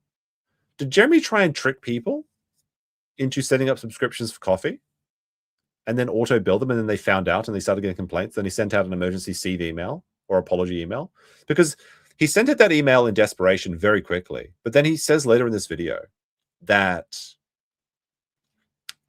he knows exactly who got the free bag. So he could have just emailed those 500 people, but he decided to send this email to every single person that has ever signed up for their Coffee Brand Coffee newsletter / bought a product. Like, I understand if I suddenly got charged for something, something I didn't buy, I'd be freaking out too. And, but then I personally emailed everyone in the back and they're all like, oh, okay, cool. So, hopefully some of them will reactivate as customers. That's my Copium. All right. But everything's running smooth now, and the quartering website's back up, and the quartering website's back up. Let's take a look at the quartering website. Here it is. This is basically all the information it has. You've got Melanie Mack, gaming and tech analyst, console war veteran. That's a fun way to call a woman 40 years old. Anime, deep cuts, go boom. Okay. I'm really going to check in for Melanie Mack and her anime reviews. That sounds like a real good use of my time. Looking better than ever. Just a couple of weird things. to clean up, but that's going good. The members area is getting improved. I've been up till 3 and up at 6 or 7 every day this my week. goodness. Now You gotta rest. Yeah, but now I'm through it. Now you can now, rest, and rest is important for gains. Well, I don't want any gains. What? I wish I had a retard alert bell right now. I got my whistle, but that's about it. My train whistle. This man doesn't want gains. So I don't want gains. Like that's a very like this is literally what women say. Like this is so feminine coded. I don't even know how to explain it. You know when you try and teach a girl or tell a girl to go to the gym and she's like, "Well, I want to lose some weight. I want to tone, but I don't want to get too big. I don't want to get too big." As if you go to the gym and just whoopsie daisy, you now look like Arnold or something. This is so gay. He just wants to get that trim, thin, slim figure. He wants to get that hourglass maxed out with his Klinefelters, which I actually honestly believe he does have Klinefelters because like. We're looking at the symptoms for Klinefelters, and it's being overly tall, having an XXY chromosome, which explains why he has no kids, because he was looking up for male fertility treatments. He's got the big female birthing hips, and he's very estrogen maxed. But that could also just be part of the weight. But like when you are fat, you need to work on just moving and doing the fork put downs. But the more muscle mass you gain, the easier it is to lose weight because muscle not only burns more during the day, but it makes it easier to do the exercises. So it's a virtuous circle. Muscle gains. Oh, okay. Muscle gains, fat loss. Like, yeah. That's that. Yeah. You're just like, no, I just want scale go down. He's like freaking out. He's checking his pulse again. Scale go down. Yeah, scale go down, please. I'll go get the skin removal surgery. That's fine. You know. But yeah, it was a long week, but now it's kind of empowering. Like it was just a. Oh my goodness, chat. He's so empowered. I don't want to get any gains, but it was so empowering this week. Oh my God, Melanie. Your advice was so good. I'm just trying to get my figure down, the scale. Oh my God. Like, this is so feminine coded. Brittany Venti was right. Clusterfuck. But, you know, it was like, I just played poker while emailing people and. So the funny thing about this is you just know he lost more money. He's like trying to focus on playing poker and writing. Like he's trying to double dip. He's like, I can make some money while I'm doing poker. While I'm responding. So he's just not focusing on the hands and losing everything. As all the Chinese people with their like Claude APIs are just like absolutely raping his wallet over on stake or whatever. Got it all done. Got all caught. Oh. What? Wait. Ding, ding, ding, ding. What is Melanie Mac going to say? Big internet got him. Big gambling got him. Big butter got it. What is it going to be? I this is like my new favorite game is like guessing what Melanie Mac's going to say, and it's always so easy. Big casino got him, maybe. Big poker got him. Yeah, close enough. Big poker got him. Let's fucking go. Oh, every time. She's so predictable. It's fun. The Wolfman with the $5. Okay, there we go. I was gonna read super chat while you're frozen, but the Wolfman, he has the $5. He says, "Hey, skinny mini," or This man has 5 different cameras, and this is the camera quality. Yeah, and Melanie too. You're the skinny mini now. Look at that. Fatso. Maybe if your gym bag wasn't pink, you'd maybe you'd be on my level. It's because my gym bag is pink. Oh, yeah, should have known. What are they talking about? Accessories now? Jeremy's so excited about this pink gym bag. He is woman coded, isn't he? I am loving this. This like I'm happy living my life arc that you're on because, like people got mad when you like said the F slur. People got mad. They're on Rumble and they can't say faggot. I'm on YouTube and I said it. What are you going to do? Please don't remove me, YouTube. I'll be a good boy. Well, no, I won't. That's a lie. But I'll do my best. No, that's a lie too. I'm not going to do my best. I'm probably just going to say it a bunch of times. Like, what's the point of going to Rumble if they have to say F slur? And Melanie Mac didn't really make any money from this, but she had to delete all those videos. She got demonetized for saying that, actually. It's so, yeah, it is just pussy behavior. When you said, hey, Republicans shouldn't have a Big Tent, but they're really mad about you just being like, I don't give a fuck. I know. Like, I'm just doing my thing. I'm having fun. fun being a housewife, going to the gym. I'm so proud of my daughter. All right, do you want to see your housewife? Let's have a look at your trad housewife. Got down here. We got Melanie Mack with the Bible brand diet. I did the Bible diet, and this happened 12 hours ago with 155 views. I will say one thing about Melanie's physique is this is definitely what Johnny Junkers is looking for. But she does look like a teenage boy that's hit the gym for the first time in their life. Fascinating. Great stuff, Mel. All right. Pink gym bag. And anyone who actually tries at the gym wouldn't carry a pink gym bag. Oh, That's really? Nobody gives a shit. Like, have you seen what people wear to the gym? Fucking loser thing to say. Nobody that's actually in the gym thinks that. Because, like, when I'm in the gym, I agree with this, actually. Nobody gives a shit what you bring to the gym. I be seeing girls with cute gym bags and they be looking really good and they're working hard. I like this comment. LOL, that's mean. It is a bit nasty. It's a bit catty, isn't it? So of course, there's nothing wrong with that. Like my wife is a girly girl. She likes pink and blue and stuff, but like pink and blue. Oh no. Isn't that the Troon colors? Wait, is that why the flag of the Troon flag is that like pastel pink and blue? Because it's like blue for girls and pink for the girls? Wait, did I say girls twice? I don't know. His wife likes blue and pink? Uh-oh. Uh-oh. You know. I mean, she is walking the dog 5 times a week for Jeremy. She is flying the planes over to Monkey Island. She is tying his shoelaces. And Jeremy is very feminine coded. It's all starting to make sense. Do you think he goes for those backdoor antics? So now, wait a minute, Heather. I don't go to the gym to look like a man. Exactly. Like I thought. Wait. You know. So what? Like I thought we cared about gender. To look like a man. Exactly. I'm not going to the gym to look like a man.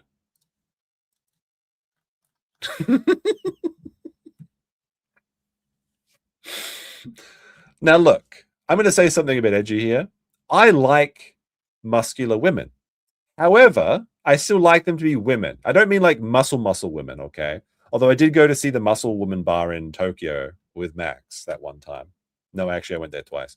Once went there with Andrew too one time. But I like women that are fit, okay? I like the volleyball girls, you know? But they've got a little bit of the, you know, the ab muscles. But like, I don't know. This is just like man maxing here. She's man maxing, is what I'm saying. Like I thought women were supposed to be feminine women, and then when that happens, people get mad. But it's like I ain't going to the gym to look like a man. I'm going there to like I want to feel feminine, and I want my progress to like make me feel more like a woman. Like I'm not doing. This you don't only do squats. Not only squats. Yeah. Does she do squats?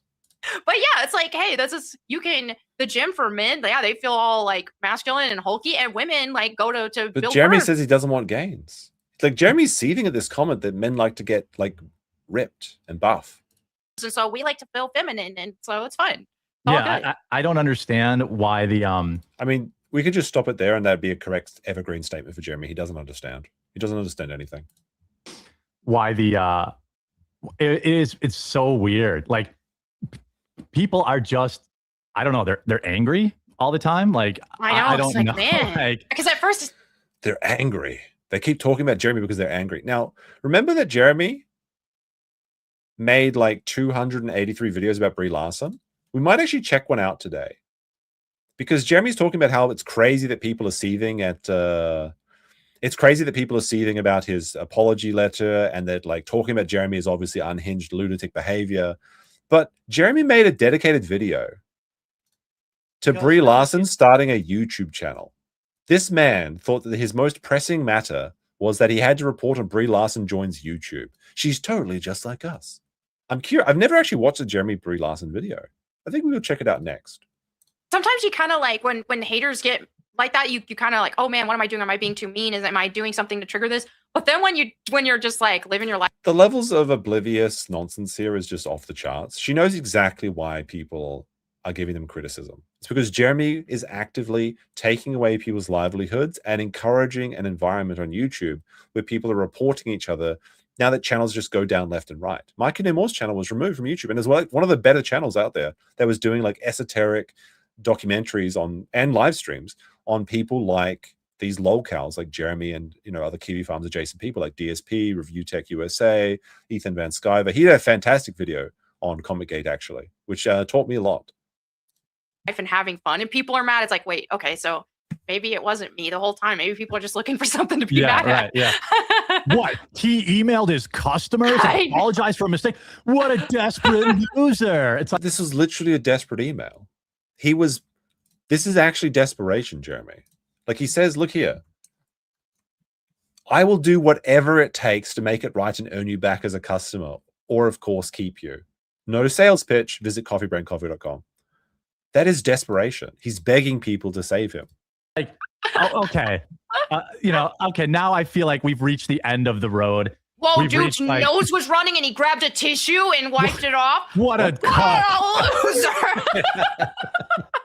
Yeah, said from what? What?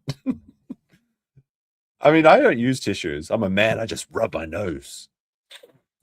Some dark, dingy, one-bedroom apartment, like from somebody who's never done anything in their life. Yeah, the whole thing is I don't use absolutely tissues. Bonkers. But yeah, my customers were very happy. Everything's good. A bunch of them were like, "Oh, I thought it was a gift." I thought about just sending the email like, "Surprise! We gave away 500 bags of coffee. If you were one of the lucky." But I was like, "Well, yeah." The thing is, Jeremy would have done this if he'd thought of it first, but he acts on impulse like an animal, and then he asks questions later.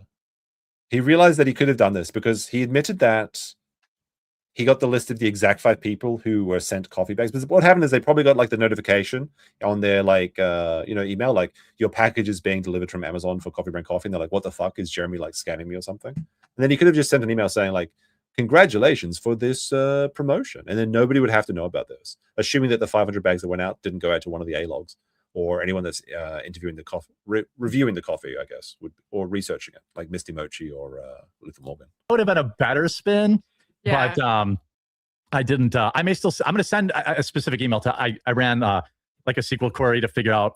Hey, I was able to figure out who got them, so I'm going to email them separately after the show and say like, hey, just so you know, you weren't charged for this. Keep it, throw it out. I don't care. You don't have to send it back. And, you don't get a I really hope that one of the people that gets these bags of coffee reports on what they actually got, because it would be so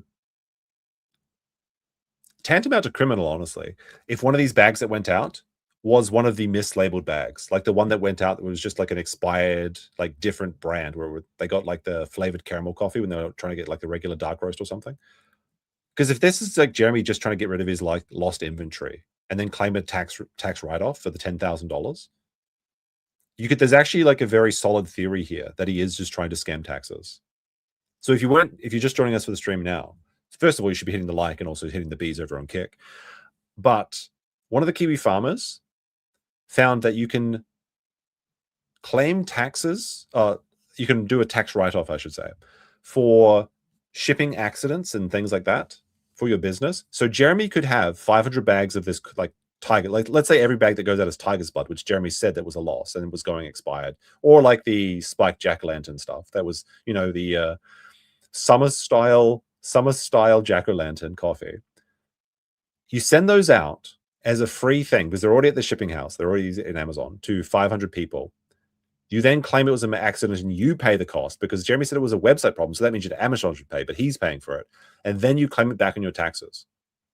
That's really almost too smart for Jeremy to do. And that's the only reason I don't think he did that. Otherwise, it would say that was absolutely what he's doing.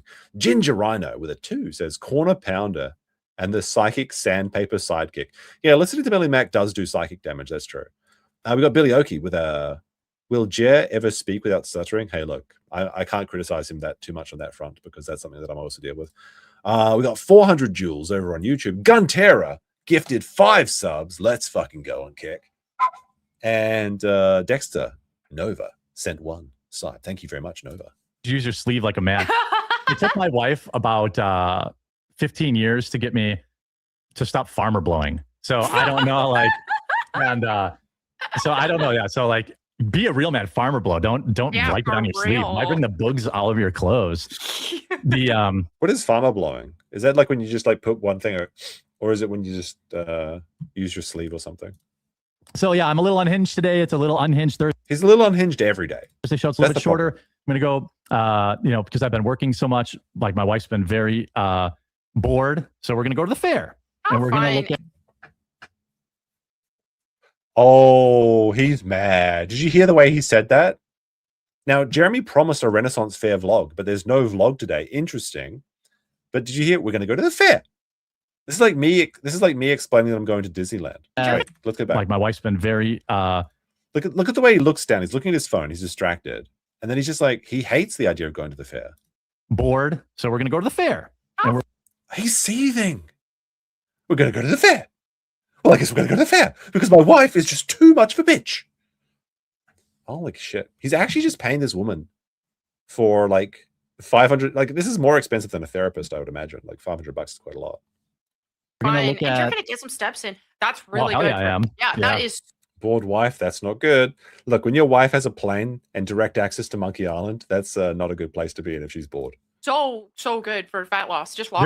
There is no greater test than what I'm about to face today. The big thing in Wisconsin is cream puffs. Mm-hmm. Yeah, walking down fast food alley, deep fried Twinkies, It's like one of those Simpsons Bender, arcs they're walking past and there's all the sand, there's all these signs, the neon signs, like that old, trope from old movies where it's like, instead of saying like bar and whiskey and beer on tap, it's like cream puffs, Wisconsin fried cheese, all natural carbohydrate, like everything that he can't eat because allegedly he's on the ketogenic diet. Fried Snickers bars. Struggle. Deep fried. Do Americans really deep fried chocolate bars? Like, actually, I'm going to be honest, I've had a deep fried Mars bar before, so I can't exactly claim ignorance on this one. There was one time I went to the fish and chip shop in New Zealand and they had deep fried Mars bars and I did try it. I wasn't a big fan of it though. That's fine. You know what? They have corn there. I like the corn. Okay. And they always have they have like giant turkey legs? Maybe. They do, but they're always so dry.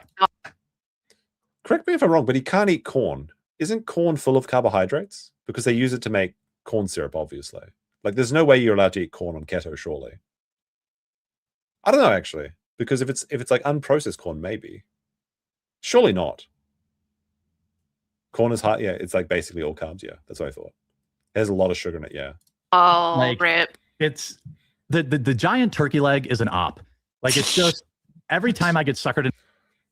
If Jeremy disconnects right now, I guarantee you Mel is going to say that big turkey leg got him.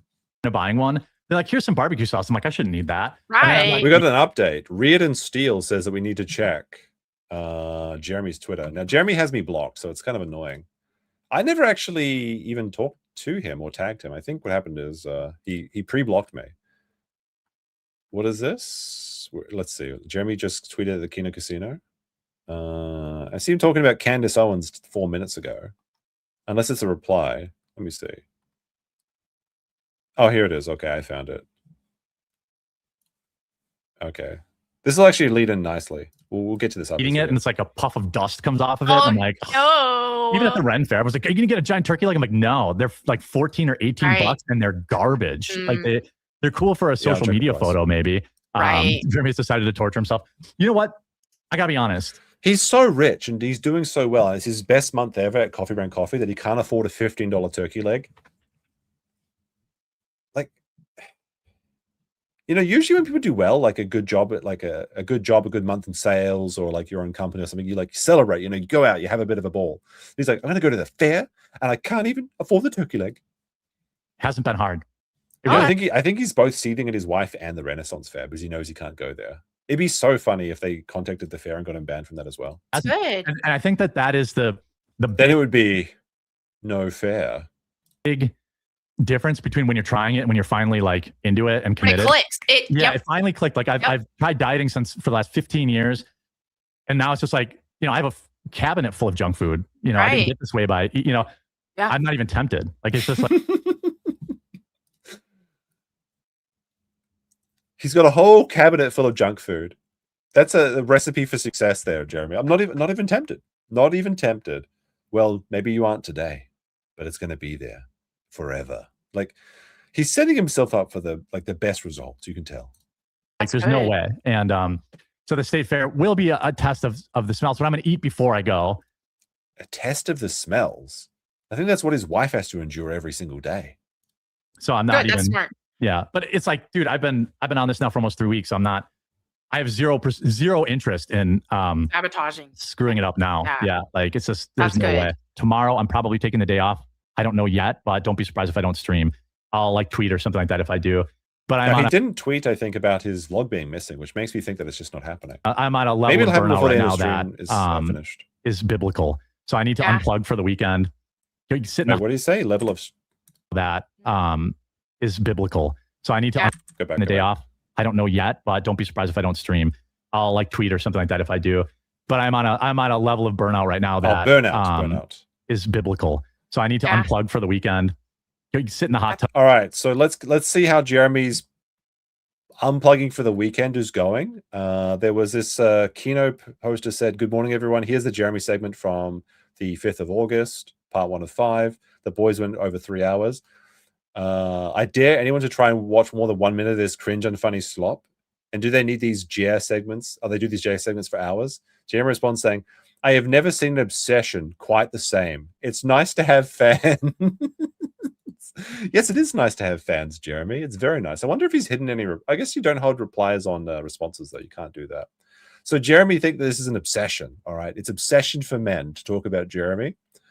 Now, if we go over to Jeremy's channel and we search for Brie Larson, of course, Jeremy told Rex Jones just a few months ago that this is his entire bread and butter. This is what he's only known for and everything he does. There's literally hundreds of videos. 280, I believe, is the total count of Brie Larson videos. I've never seen one of these, but I picked out this one. Brie Larson joins YouTube. So Jeremy thinks it's completely unhinged. It's completely unhinged. And I'm going into this kind of blind, so I don't know if this is going to be a good or a bad segment. But Jeremy thinks it's completely unhinged to talk about someone for a matter of hours when they do something as egregious as stalking women and children, destroying people's livelihoods, taking down channels, abuse of power, abuse of everything, abuse of co-workers, abuse of Walmart aisles. But if a woman starts a YouTube channel, we need a dedicated 12-minute video talking about it. This is from, I think, years ago. When was this? This is 6 years ago. So we're going to be seeing a much thinner Jeremy, I assume. All right, here he's got his meme. He's got E3, Ethan. Sorry, H3. Wait, he didn't even... All right, we have to EFAP everything. Is this Susan Wojcicki? I don't know. I don't know who this is. I assume it's the YouTube CEO. That's obviously Ethan Klein. He's so lazy, he didn't even bother putting his face on Jaime's from Game of Thrones. Like, this is just very lazy motion tracking. Okay, it's back there. We've got Angry Joe and PewDiePie for some reason.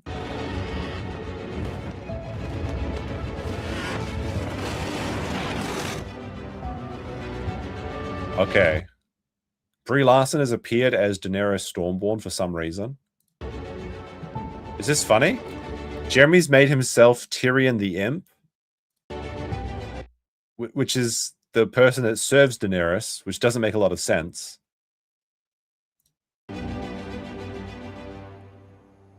Like, Tyrion works for Brie Larson. I mean, it works for Daenerys. Wouldn't Jeremy want to make himself one of the Starks or something? This doesn't make sense. It's like, oh, it's self-deprecating humor because I'm an uglier dwarf. I mean, he wishes he was a dwarf because that's a very easy way to to lose all those pounds. We've been here for some time. My apologies. Well, welcome to YouTube. All right, this is a very old video, but you can see here he still has the they're not fledgling, the ruins of a once great hair society, and he's not even wearing the coat hat just yet. Yet another Hollywood celebrity. This time, it's everybody's favorite creator, Brie Larson, known for her role mostly in Captain Marvel, but she's had some other very popular films as well. And it is, of course, my prediction that she has come to YouTube in order to take us all down. That's right. I assume this video is going to be terrible, so I'll give you one fun fact of the day. You see these globes in the background and how they're spinning? They spin forever. Do you know how they do this? It's really ingenious. They're semi-transparent, so there's little solar panels inside here, and they can power themselves off of a very small charge, and they have a small motor in there. But because they're floating in fluid, and they're floating in oil and water, so you can always get the buoyancy just correct because they can't be touching the glass exterior. But they actually have a magnet inside them that at the top that anchors itself to the Earth's gravitational, the Earth's magnetic field. And that serves as the anchor for the motor to turn across. It's really fantastic, like little ingenious bit of engineering. I think they're quite cool.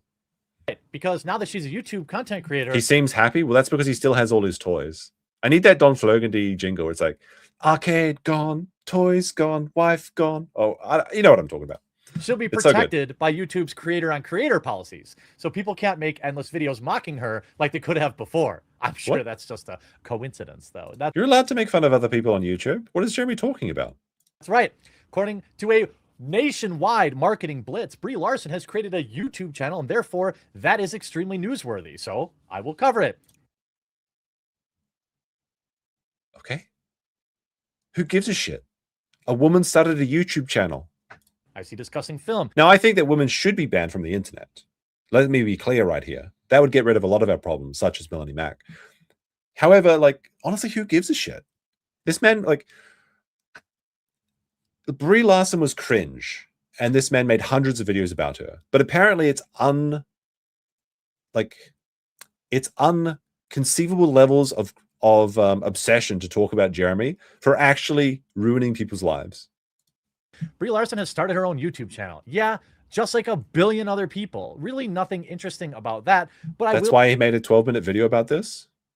I'll point out. By the way, look at this. He posted a tweet. He's posted a response to it 2 hours ago. It got 9 likes.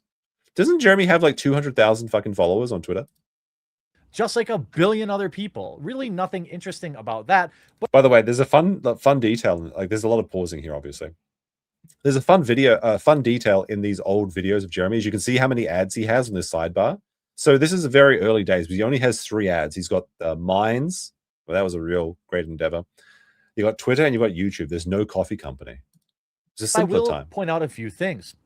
First of all, Brie Larson has already gained 38,000 subscribers today. I'm sure she'll end the day nearly at 1 million or more. Her very first video was already monetized, which is nice. It must be nice to not have to qualify like the rest of us for monetization. What do you mean? She posted a video with 17,000 views and 38,000 subscribers. That meets the requirements to get monetized, Jeremy. What is he talking about? Like, even in the past, it was pretty easy to get monetized on YouTube. It's gotten harder. This is 6 years ago, though. But now that it's harder to get monetized, all you needed was 1,000 subscribers and 2,000 watches. Like, a 20-minute video with 17,000 views is going to meet the requirements. What is he talking about? Why is he seething about this? Who gives a shit? Nice. It must be nice to not have to qualify like the rest of us for monetization. And interestingly enough, how come Jeremy's up next video is rating guys from 0 to 11? Why is he watching videos? Why is YouTube suggesting videos about rating men's attractiveness to him? That's a bit weird. It's exactly what you might expect. Brie Larson doing exactly what I would do in her role, flexing on all these YouTube content creators who would thirst at the idea of sharing their channel with Brie Larson to help launch hers.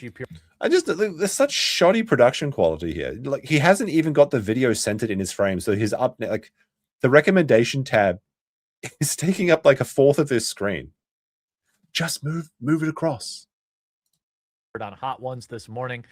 Near the end of her video, she points out that in her comment section, she says, "Thank you for watching my first YouTube video. It was so great learning from all of those who joined. Make sure to follow them. Leave a comment letting me know which creators I should work with as well. Please, Brie, let's do a breakdown of your Captain Marvel role." I am excited with this journey. I would love to see Brie Larson comment on Jeremy. That'd be so funny. The only bad thing that could happen if that did happen is that Jeremy would be able to make some money from it, which is why she shouldn't do it. Please let me know what you want. Now, by the way, this is actually good. This is good etiquette as a YouTuber. She links to everybody's channel who was in her video, which was Brie Larson. When she collaborates with people, when she shares someone else's video, she leaves a link to their channel So she's more of a YouTuber than Jeremy because she at least credits people. Justine, ASAP Science, Swoozy, Lily Singh, Swoozy. obviously Sean from Hot Ones, then links to her everyone else. But then she adds, of course, join the fight for racial justice, Equal Justice Initiative, Justice for Brianna, Black Lives Matter, and specifically calls out Black artists and activists to follow. So it looks like she's bringing her brand of activism to YouTube. And by the way, it seems like these would be great for you, Jeremy, because you could find maybe a new bull for your wife using these activists, these Black activists to follow. Look, I want to be very clear. I welcome you, Brie Larson, to YouTube. Just like Will Smith before you, you'll come in, you'll have all the benefits of a Hollywood celebrity. You won't have to work hard like anyone else. Oh my God. These like old videos of Jeremy are so funny. And you won't have to worry about your video showing up in the algorithm. You won't have to worry about ever getting trending because it'll... By the way, I think that Brie Larson didn't really make any other videos. I want to say that she posted one video and gave up, or did like 2 or 3 and then just never returned. So it's like, it made no sense. Like Jeremy had this conspiracy theory that Hollywood celebrities were going to take over YouTube. They were going to start their own channels and then everyone else would be suppressed and then our channels would be under attack. Like that sort of nonsense. I'm going to check this actually. I'm going to look it up. See if she made any for you automatically. None of that's your fault though, Brie. Literally, I'm not even being sarcastic. None of that is your fault. It's the system, of course. Every time anybody from Hollywood joins YouTube, they get the world propping up their channel, YouTube giving them the most premium ads before they ever even earned it, giving them the verified tick and all of that. So it's going to be excellent to see what... All right, so she actually... No, wait, you know what? She's actually still making videos. You know what? Color me surprised. So Brie Larson has been uploading videos. She has 600,000 subscribers.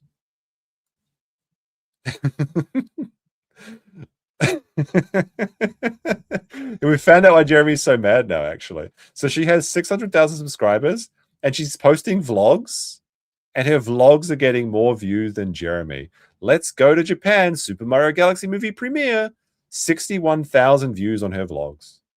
Oh my. I mean, obviously, these were just YouTube was serving her free views. This is unfair. Jeremy's vlog channel would be top of the line and would be getting all these views if it wasn't for Brie Larson sucking up all of the pie. I'm kind of curious what her content actually looks like.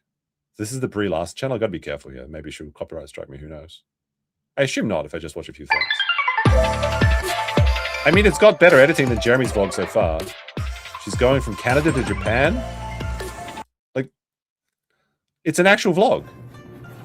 It's going to take me no time to... First time in this market. I mean, it's my first time... How is Brie Larson... I mean, that's a stupid question. Of course, Brie Larson is a better YouTuber than Jeremy. By the way, I know exactly where this is. I know exactly where she is right there. She's just generally a better YouTuber than Jeremy. She went to Osaka too. Oh, I know. I've obviously been working with her. Larson is up to here on YouTube. You know, wait, actually, how many videos does she make? It looks like she posts a video once every month or so, or like every couple of months. I'm just curious of her total videos. But like this is the YouTube takeover by the YouTube stars. Like some of these videos, she's got 158 videos, which is actually like quite a lot. That's a lot more than most YouTubers make. Most people give up before 100. Like some of these videos only have like 16,000 views. So or 10,000 views. So they're like not really doing numbers. So she's just doing this for the love of the game. So everything that Jeremy thought is just completely wrong. But also she's doing a better job than Jeremy. 1 year on YouTube. Interesting. I could suggest anything. It would probably be some video game videos. I 100% believe you are a legitimate fan of Animal Crossing. And I think watching... He's reading from a script. Did you see that? By the way, look at this freeze frame. His smile and optimism gone. But look at his look at his eyes. Because when Jeremy's like freestyling, you can see his eyes darting around and looking around at his phone and stuff. But like when he's reading from a script, you can tell he's laser focused. Look at this.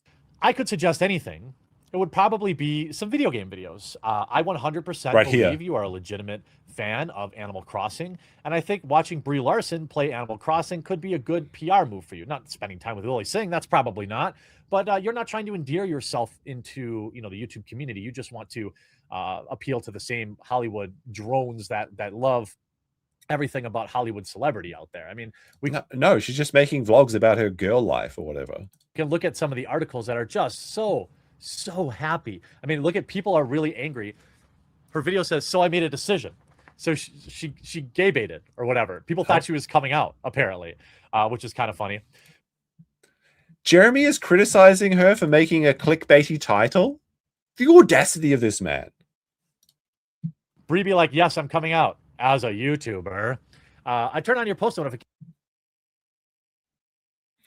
If we go over to see Jared, let's have a look at some of Jeremy's. Let's go to the Jeremy Hambley channel. Her fans turned on her. Woke politicians blown out. Total Muslim takeover. He's lost his mind. They blew the lid off. Asmongold destroys Candace. This is actually the Jeremy Hambley channel, I think. Yeah.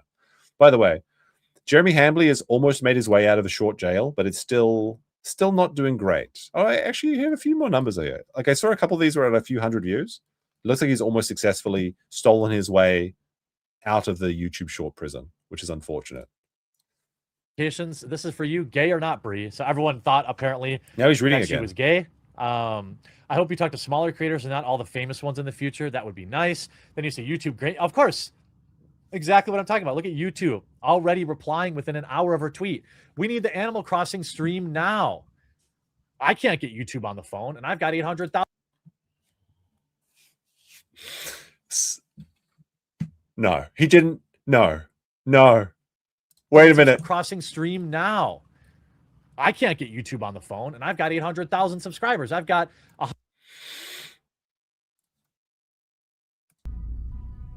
You can't keep getting away with it! He can't keep getting away with it! He won't. I picked this video at random. I had no idea. Holy shit. Wow. I'm gonna clip that out, actually. I think that's such a good fucking line. I can't get YouTube on the phone, and I've got 800,000 subscribers. I've got 100 times the subscribers that Brie Larson had at this time. But it'll be interesting to see all the great fun and support she gets above and beyond everybody. She, in fact, used her appearance on First We Feast to launch her YouTube channel, which is, I suppose, oh my goodness. So she used popular celebrities / YouTubers to promote her YouTube channel. We can see every major media outlet in the world covering it. Brie Larson launches a personal YouTube channel to show, quote, who I actually am. And I'm excited. Me too. All we really know of Brie Larson is a lot of, out of context Hollywood clips. I think all that Jeremy knows about Brie Larson is her entire life and also how she smells. You just know that he's got that locket of hair from a fan. He spat with the Avengers cast. We don't really understand all the context of that, but I'm sure 26-minute heavily edited video will give us a really inside look into who Brie Larson really is. Brie Larson has found a whole new way to connect with her fans. Whoa! Oh my God! Could you guys believe it? He just generally hates women, doesn't he? Because every time there's a woman in any space, he tries to drive them out. Like that cosplayer chick. And he made his entire career nibbling at her ankles as well.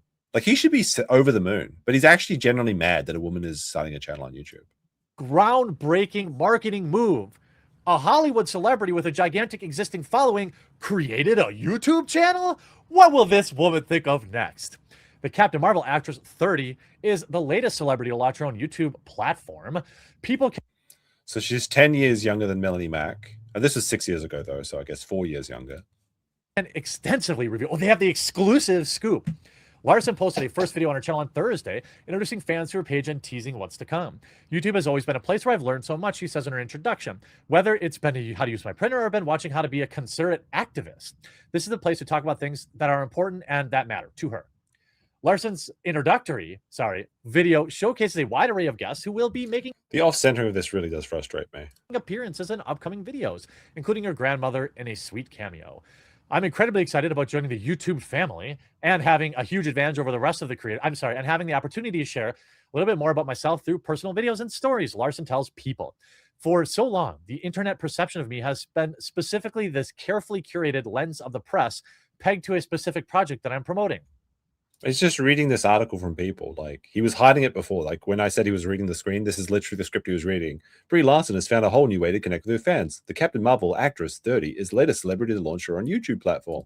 So a 22-minute video of you talking to, using your privilege, as you would put it, to talk to gigantic creators on the channel and launch your platform is totally organic. You totally didn't control any of that. It's all just, you know, Brie Larson without makeup, who she totally is. It's who she totally is. Let's be honest, this YouTube channel is a chance for Brie Larson to continue to craft the narrative around how she wants people to perceive she is.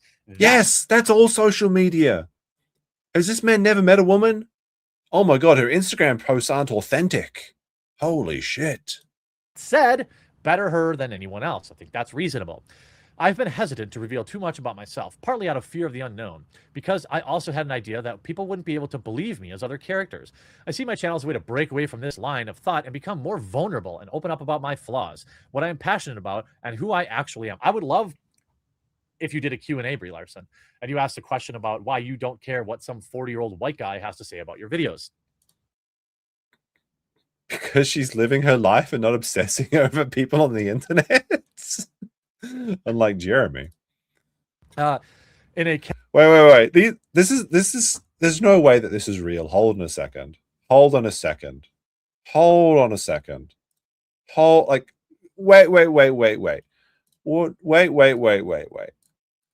This is too perfect. There's no way. I gotta find the thing. I wasn't prepared for this. But I am prepared for dinner. Where is that post where Jeremy was talking about Smash JT? Here it is. Okay. All right, I got it. Let's go back a second. Thought and become more vulnerable and open up about my flaws, what I am passionate about, and who I actually am. I would love if you did a Q&A, Brie Larson, and you asked a question about why you don't care what some 40-year-old white guy has to say about your videos. All right. So this is Jeremy's post from a few days ago. A 40-plus-year-old man is churning out their slop at light speed. These losers are so deranged. They are completely incapable of understanding what friendship even is. What a sad, hate-filled life to lead. I would really like for Jeremy to do a Q&A on why he doesn't care what a 40-year-old plus man talking about on the, like, holy, how does Jeremy do this? He's like living in these time bombs of like humor. It's so good. In a caption for our debut post, Larson wrote, "Thank you for watching my first YouTube video. In addition to creating YouTube content, as she self-isolates during everything, Larson previously shared with people that she's keeping busy playing Nintendo Switch's popular game Animal Crossing." And hey, look, I'm not one of those. I'm not going to call people fake gamers. She is legitimately a big fan of Animal Crossing. There's no doubt about that. It's about it's about integrity and Animal Crossing playthroughs. You know, I think that you see a lot of people hoping, praying that Brie Larson came out, apparently. What? But she's not. Who gives a shit? Who gives a shit if this person on Twitter said Brie Larson is gay and a mushroom forager? Who gives a shit? It's interesting. This bitch eating mushrooms. How this whole, you know, community reacts to everything.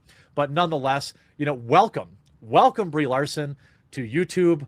I, for one, welcome our new overlord and ruler, and I look forward to the immediate future where every video with your name in it will be getting the yellow mark because you are now a fellow content creator above and removed from any allowance of any online criticism. Now, I'm not that cynical, but maybe a more cynical person might have said, "Hey, Brie, you've got a PR problem. In particular, is the reason that he's obsessed with Brie Larson is because he's from Wisconsin and Brie is a name of a cheese? Is that did I just figure it out? On YouTube, there's a large section of the YouTube community that really strongly dislikes some of your opinions. And by the way, I don't dislike Brie Larson as a person. How could I? I don't know her. Some of the things she said. No, he just has a statue of her in his goon shed. I'm not even joking. This man bought like a full-size statue. Well, I mean, maybe you don't know about that. She had it, but he did have all of her posters in a shed he built outside his house. That's not a joke. I take a strong disinterest in, or a strong issue with, but it's not personal. But, you know, a more cynical person might have said, maybe some smart manager said, you know what, if you want to stop all these YouTube videos getting made about you, maybe create a YouTube channel. And then that way we can DMCA people and we can take down criticism and we can protect you under the new YouTube rules because now you're just another creator. This never happened as far as I know, right? This is all just complete conspiracy nonsense. Who knows? I mean, she just makes video about her rich life as a Hollywood starlet going to fucking Disneyland.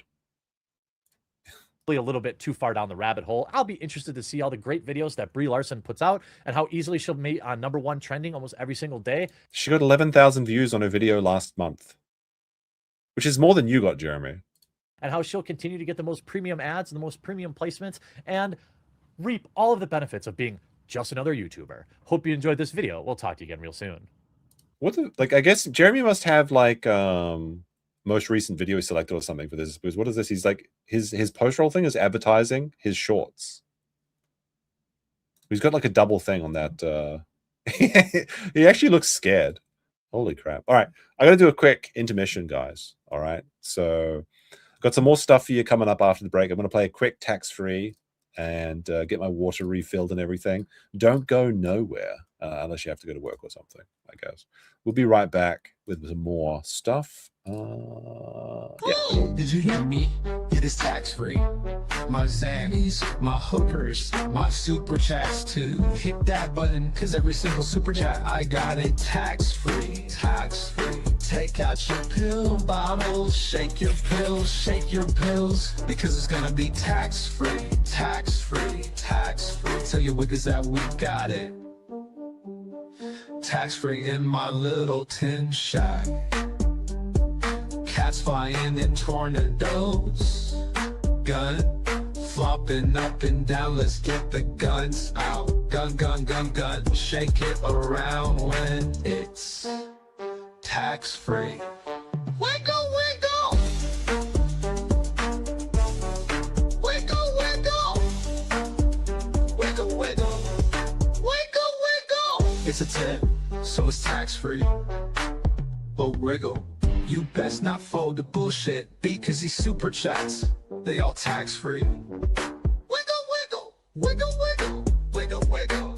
Yo, Faith, don't make me say it. Squeeze. Child support, Faith, it's tax-free. Compass Sneed, cause it's tax-free. That's right, bitch.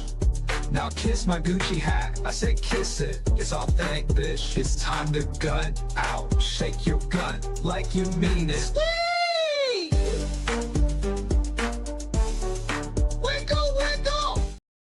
All right, we're back.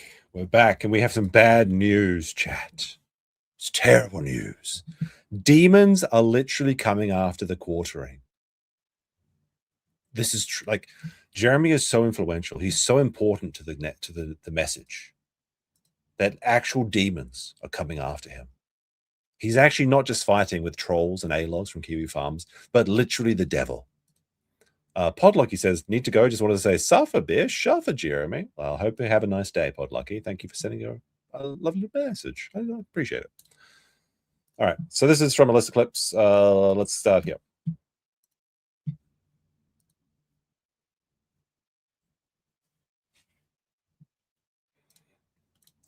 This man's opening his heart to Christ, and you're laughing at him. I don't really think anyone is. I don't give a shit, right? But like, I do laugh at Jeremy pretending to laugh to be a Christian. This is so embarrassing. Like, he said that Charlie Kirk was the reason that he was going to have babies. He literally said, I'm going to start having babies. I'm going to go to church every week. He's watching a live stream when he feels like it. And you know that he's playing poker or gooning on Twitter to the Reddit cream pies during the sermons. And then he's trying to sell them coffee and then riding around the lawnmower and running over dogs. Oh, it's muted? Okay.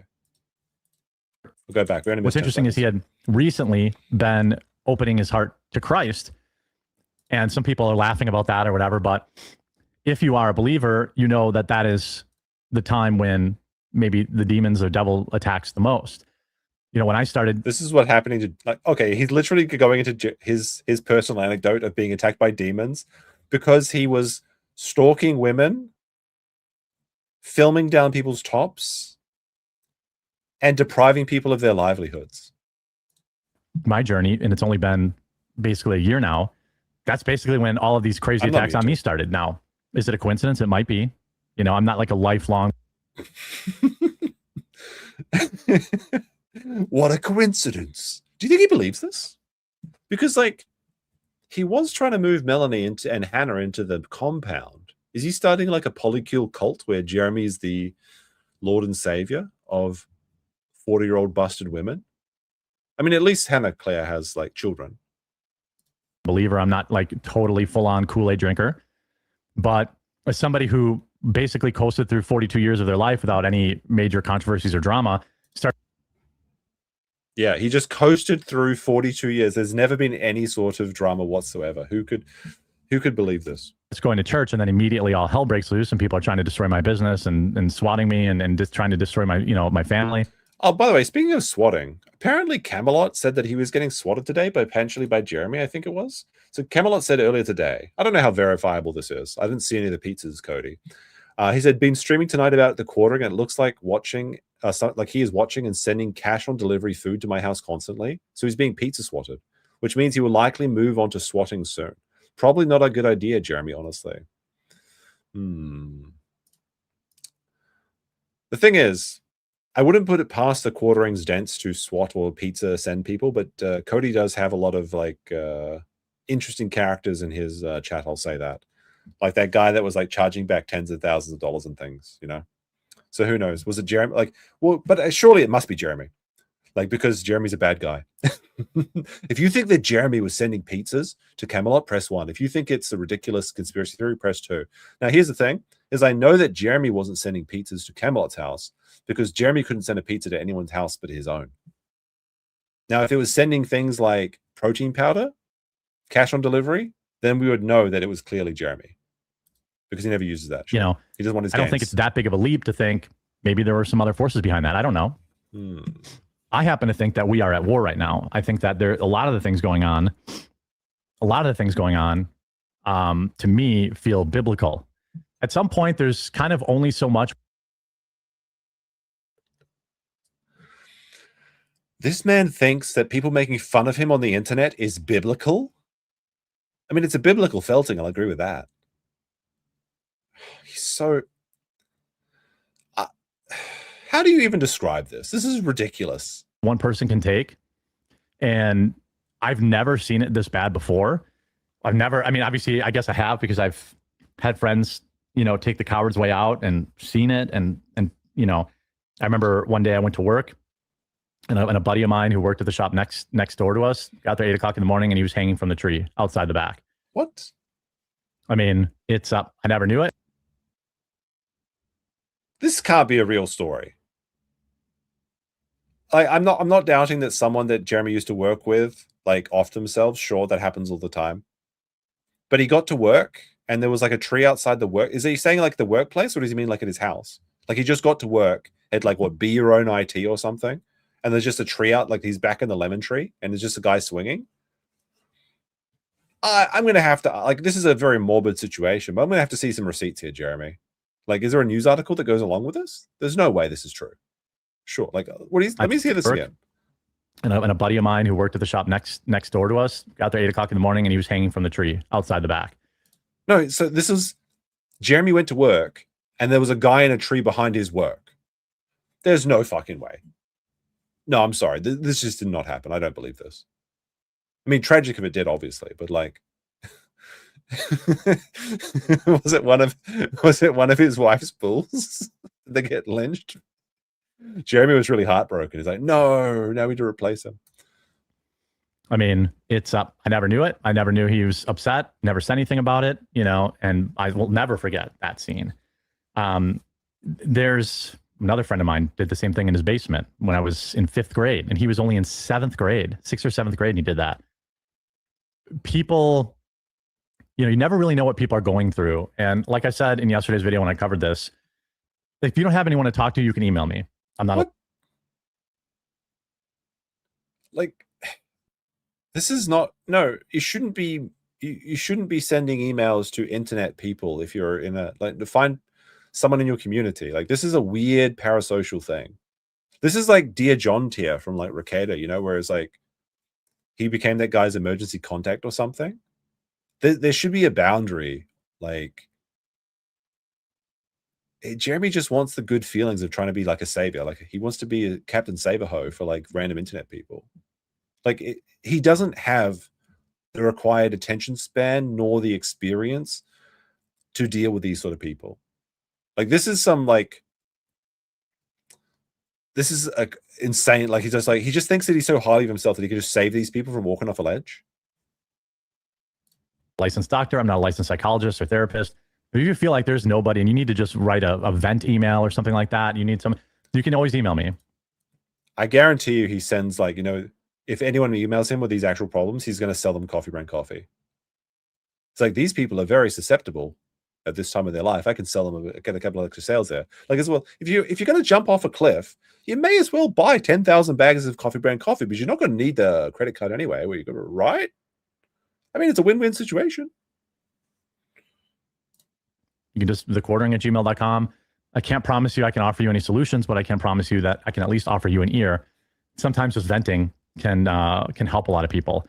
And I know a lot of people out there are going. I mean, not if he's venting his ass in the Walmart. Going through a lot of stuff, and when it's quote unquote celebrities, people have kind of a different reaction to it. But this is rough. Sometimes just an email, sometimes just, I don't know, whatever it is. So if you're out there right now, there's thousands of people watching. Are there though? I don't know if that's true, Jeremy, because I have the stats right here. Whoops. Oh, sorry. Didn't want to show that again. Because it looks like there was under 500 people watching you, Jeremy. There's dozens of us. You can always email me. Blueberry cobbler, apple strudel. We have our fall flavors coming out real. Not the coffee ad, not the suicide into coffee ad wombo combo. Guys, look, I know if you're feeling really sad, if you're going through a bad day, you're not really, like I get it, yeah, but you can come to my chat and talk, and maybe use code COPE on dragonstreasure.com. I mean, maybe if you had a bit of tea and you're waking up, you'd get more done during the day, and you wouldn't want to jump off a cliff. Like that's like really sinister. Like I even felt slimy just doing that as a joke. It's just a funny joke, tee hee. Soon Spike Jack. I mean, I don't know. Maybe Alyssa did him dirty here with this edit, but I assume this is just how it went. You can always email me. Blueberry cobbler, apple strudel. We have our fall flavors coming out real soon. No, not the fall flavor. Look, I know sometimes you feel like you want to jump off a bridge, but maybe you should fall into our fall catalog flavors on coffeebrandcoffee.com. Spike jack-o'-lantern's coming back. Hot butter rum's coming back. Our Christmas flavors are coming back. Gingerbread's coming back. Our cold brew bags are coming back. Yeah, now I don't want to kill myself because Christmas is around the corner and I want to get that Candy Cane Delight coffee. Massive, massive, massive expansion that I couldn't do without all of your help. So give us a try. If you drink coffee, give it a try. If you don't absolutely love it, I'll refund your money 100%. I handle all the customer service myself personally. If you have a problem, you hear from me, the owner of the company. Not a lot of people can say that, but I handled. When was this? This was on what? August 5th? So wait, he said, he made this declaration, if you're about to jump off a bridge, email him instead. But then the very next day, he said he was taking a break from social media. He's unplugging from the internet for burnout reasons. He's like, look, if you're just about on the precipice of jumping off a building, email me instead. By the way, I'm going away for 2 days. I'll be back on Monday. I mean, obviously he never leaves the internet, but what a shitty thing to do. The issues personally, every single one of them. So if you have, any questions or whatever, you can email hello@coffeebrandcoffee.com or just give us a try at buycbc.com. We will be available via Walmart by the end of the month. I just sent my first shipment. Can a brother get some likes? I just sent my first. I almost said it. That was a close one. Can a brother get some likes? Can I get some B's on the chat? How many? Wait, let me see. I want to see how many of my chat is active on Kick. This is like a new feature you can use apparently to audit how many people. I mean, it's not exactly accurate because some people just lurk in chat. It's not exactly accurate. Oh my goodness. No, not the echo. How do I? All right. Wait. Oh my goodness. It's only 50% of people have spammed B's in chat. Pathetic. Pathetic.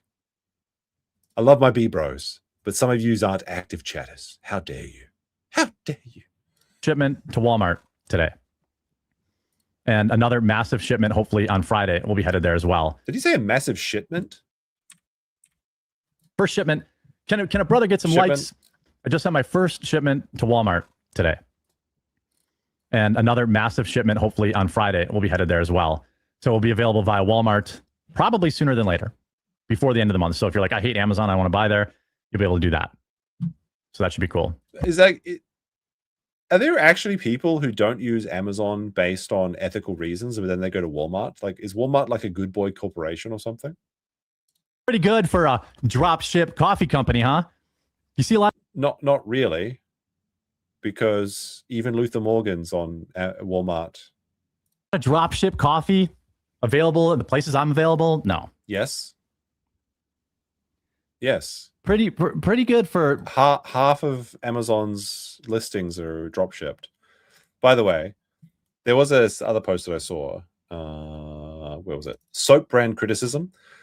I actually run every aspect of my company to include hands-on making every item from scratch. I would never send out such an embarrassing email making claims that make me sound like a bumbling idiot that doesn't know how to run my business or get orders to people correctly.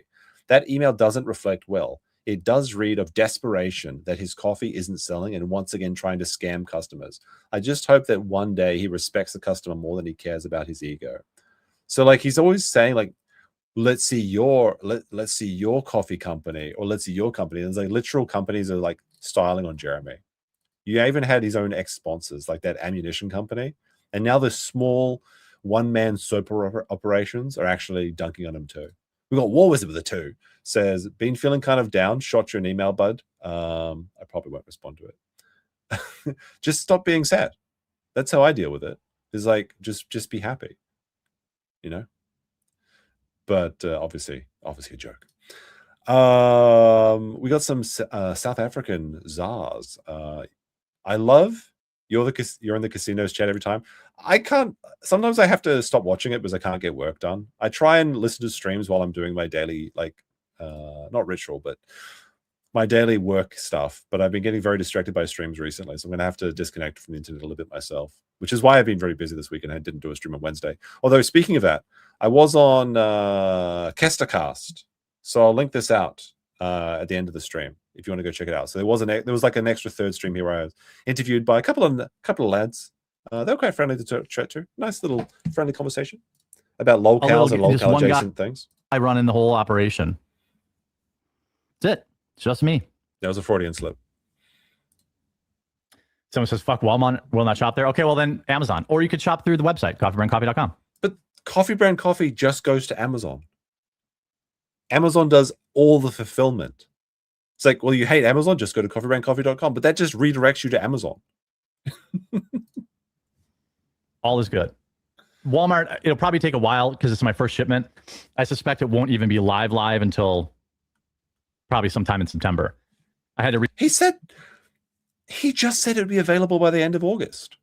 But now it's September. 2 more weeks. Trust the plan. Yeah, I'm a liar. That's unfortunate. Do all my packaging and change specifications to meet their specifications. Wait. I'll just say one thing on the emails. One guy did email me asking me where to find, like, I mentioned this before maybe, but maybe he didn't hear it. Some guy emailed me very politely and asked where I could find the Renaissance Fair video. I sent him a response email, but I could not send the email for some reason. It said his email address didn't exist. I don't know why that worked like that. But I'm pretty sure it was on Reardon Steele's Odyssey page. Either that or Return of the Mac and Cheese. So I basically have to roast specific batches for Walmart different. It doesn't taste any different, but I have to make, the whole process is different for Walmart that is Amazon. So I've had to ramp up. So Amazon just takes anything you give them, and now you're actually having to change your and cost thousands of dollars, just like everyone said. And Walmart's going to be a big fucking mistake. It's just a big vanity project. Production, and that takes a while. I normally order 1,000. I maybe send 1,000 bags a week. That's I get about 1,000 orders a week. Now I suddenly have to prepare 50. So Jeremy claims, all right, so this is the claim, that he's making 1,000 bag sales a week.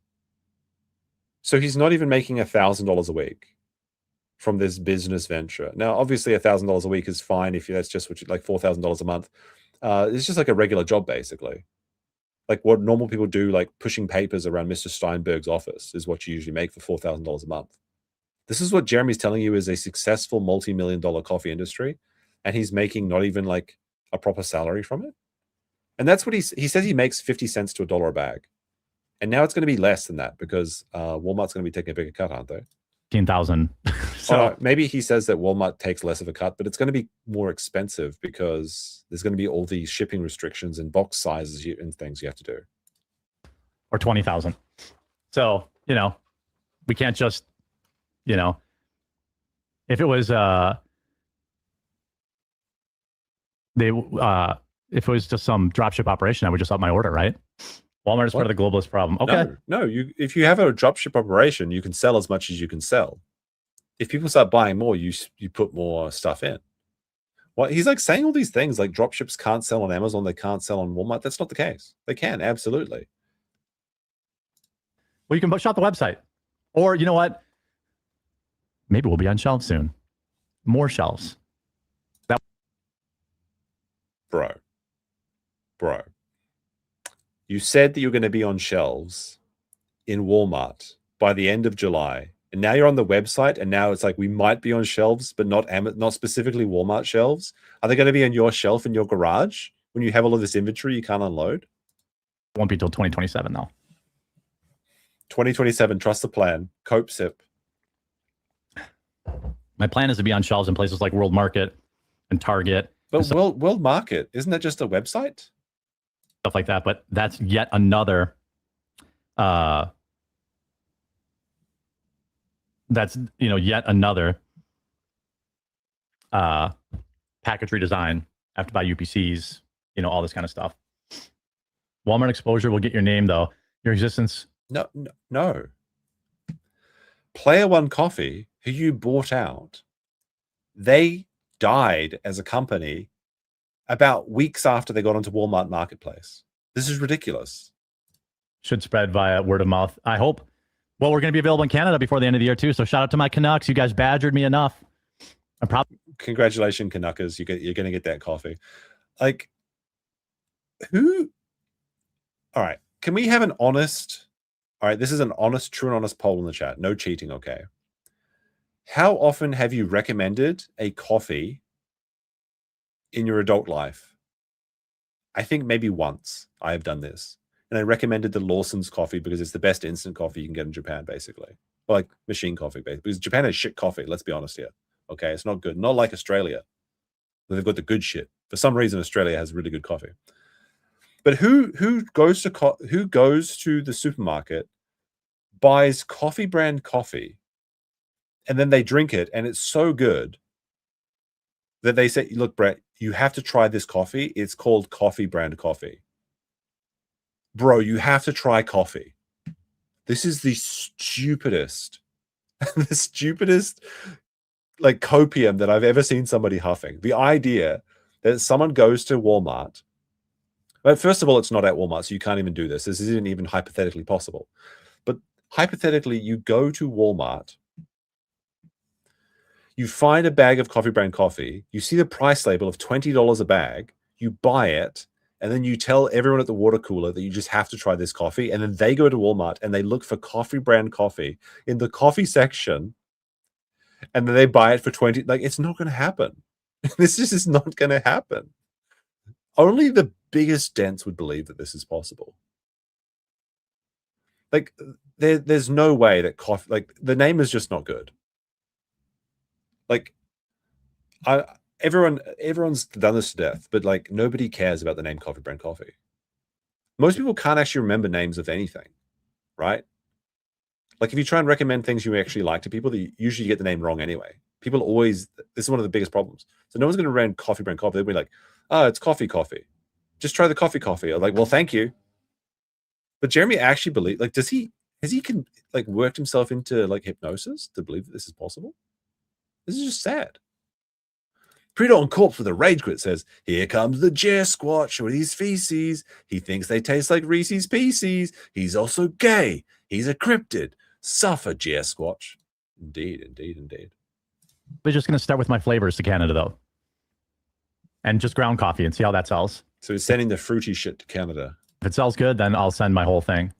How's everyone doing in chat? No one cares about your financial ventures. Well, I would beg to differ. People do care. I mean,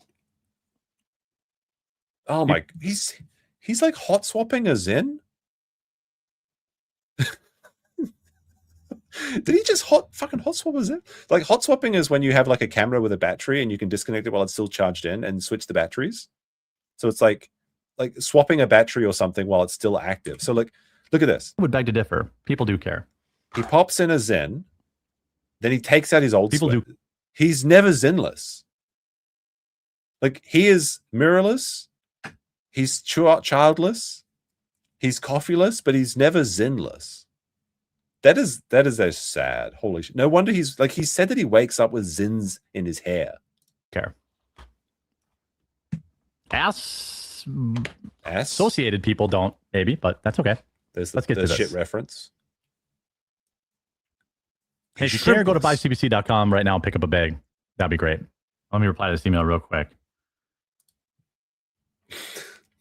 What's up, everybody? Welcome to the Quartercast. We're here with Melanie Mack. We got Hannah Claire. We've got Luke. And we're going to start this live stream as soon as I answer my emails. Great. What is this? Indian animal abuser. Shiri Thaindar, who defrauded investors. But Jeremy's an animal abuser too. He's admitted to shocking his dogs. This is very funny, Alyssa. One more second. Leaving in the full email. Dead air. Goodbye, bold. Like, put on a song or something. In Slack. Okay. Literally talking to my coffee roaster right now. Walmart requires some different packaging, so Now, when Walmart requires different packaging, that's a $20,000 or $30,000 expense for Jeremy. Making sure that was right, and it is right. And if he gets it wrong, they send everything back, and he has to do it again. Hopefully, we'll have all of our. He literally said it was a one-man show. Yes, he did. Have all of our 12-ounce bags en route to Walmart by the end of next week. I have no idea how long it will take for them to check in. It could be a month. I don't know. This is the first time I've ever done that. Oh my goodness. I'll tell you what happened here. I think Don Flogan is right. I think that what happened is that Jeremy got contacted by a third-party shyster lister, and they're taking a cut of his profits. So they're drop shipping his dropship shit. There's no way he actually contacted Walmart. This guy came to him and scanned him and told him the delusions of grandeur. And they probably do this to everyone. He's probably one of these locust businessmen who goes from foolhardy mom and pop business to over and over and over again, and just scams money out of them. And this is what's happening to Jeremy. He doesn't even realize it. And the funny thing is that if he even for a moment listened to his critics, he might be able to save himself from this. All right, what do we got here? All right, we got the Keno Grove says, I don't want to pull a classic, but these all look the same. All right, let's see. They're watching some movie. Yeah, I'm good with it. Against the Americans and the Zionists from the scourge of secularism and the lands of... Wait, is this AI slop? Is this a real movie or is it AI slop? It looks like AI slop with the colors like that. Unbelief. Boom. Okay. Oh, Bonfire Legend. Okay, shout out Bonfire Legend. Okay. They're the ones that did. I met. I think his name is Dallas. That runs it. He's the director. Awesome dude. What's with these Daily Wire movies? I think I saw Matt Walsh posting the other day saying the right needs more movies, as if they can't just watch any movies. Oh no, we have to have our special movies. Just no, there's a lot of great content out there that you can enjoy on any political spectrum. These Daily Wire movies are garbage. And one of the things that was cool is when I was on set. Okay, so Jeremy's just trying to impress Mel. Is that what's happening here? He paid attention to he came over and was like, dude, check this out. And they were filming this scene where in the movie where they're riding their horse and they get pulled off of it. I can't remember if they got lassoed or if they just fell off. I think they got lassoed. And they were filming the stunt while I was on set. And he went out of his way to walk over to me and be like, dude, what do you think of this shot? And he had his screen. He's like, isn't that fucking awesome? Did this story happen? I don't know who this person is talking about. I don't know what movie set Jeremy's on, but for some reason he walks across the road. Oh, sorry, across the street. He's like, Jeremy, the quartering. Is this a good stunt? Please, what? Executive producer, Jeremy the quartering. What? I'm pressing an extra doubt on this one. There's no way this fucking happened. It's whoa, this guy's That's really rad. into it. And also Bonfire Legend, I believe they made Bone Tomahawk. Another really, really good movie. But was Bone Tomahawk a good movie? I didn't see it. But the same person that recommended Bone Tomahawk to me recommended the latest Rambo movie, and it was shit. I liked was it Rambo 5, the one when he's in Cambodia or something? That's a good movie. But like the Rambo when he comes back to like America and he likes putting up claymores, it's just like gore porn. There's nothing really valuable there, I think. Yeah, I was like, oh, he's talking to me. Like he's okay. I didn't know. Like, of course, I reacted very poorly. I was like, yeah, cool, bro. I was just like, he just like walked right over to me. He's, dude, check out this shot. And I was like, cool. Oh no, autism. Right.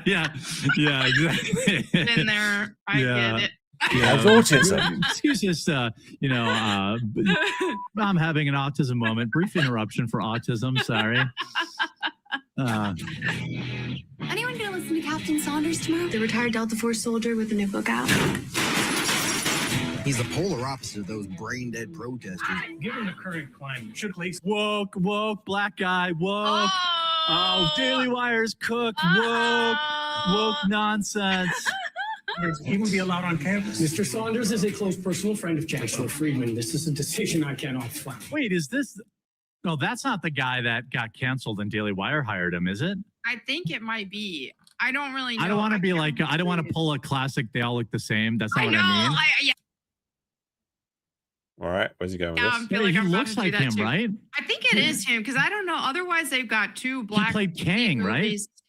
I think so. Yeah, I think. Wait, is this the? So this is the guy that was going to be in the Marvel movie, the Avengers, Kang the Conqueror. But then he like beat his wife or some shit, and they fired him. And now it's like Doctor Doom. They're the same guy. Wait, that's bad, man. Like he went from being the Marvel big bad. Like this guy was supposed to replace Thanos, and now he's working with the Daily Wire. Oh no, it's fucking over. I think that is him. Yeah. So they have a real Hollywood actor. Okay. Yeah. Ant-Man, Quantumania he was in. Yeah, that's Kang. Yeah. We was old Kang. There are three ways Islam will conquer the West. Through immigration, through the womb. Jeremy's thinking it though. No, I did recognize his face. I recognized it. Jonathan Majors, yeah. But like, wasn't he actually like a wife beater? Like, I mean, maybe I don't know if it's proven or caught or anything, but wasn't that the allegation that it was a domestic abuse? And it's just like, well, let's just hire him because he's a base black guy. Like, is this what the Daily Wire is stooping to? Of our women, and by using our nation. I mean, we do have a pretty good point in the chat here. Trusting the word of a woman. That's a good point. Conflicted now. Freedoms against us. Mm-hmm. Yeah, 100%. Are you paying attention?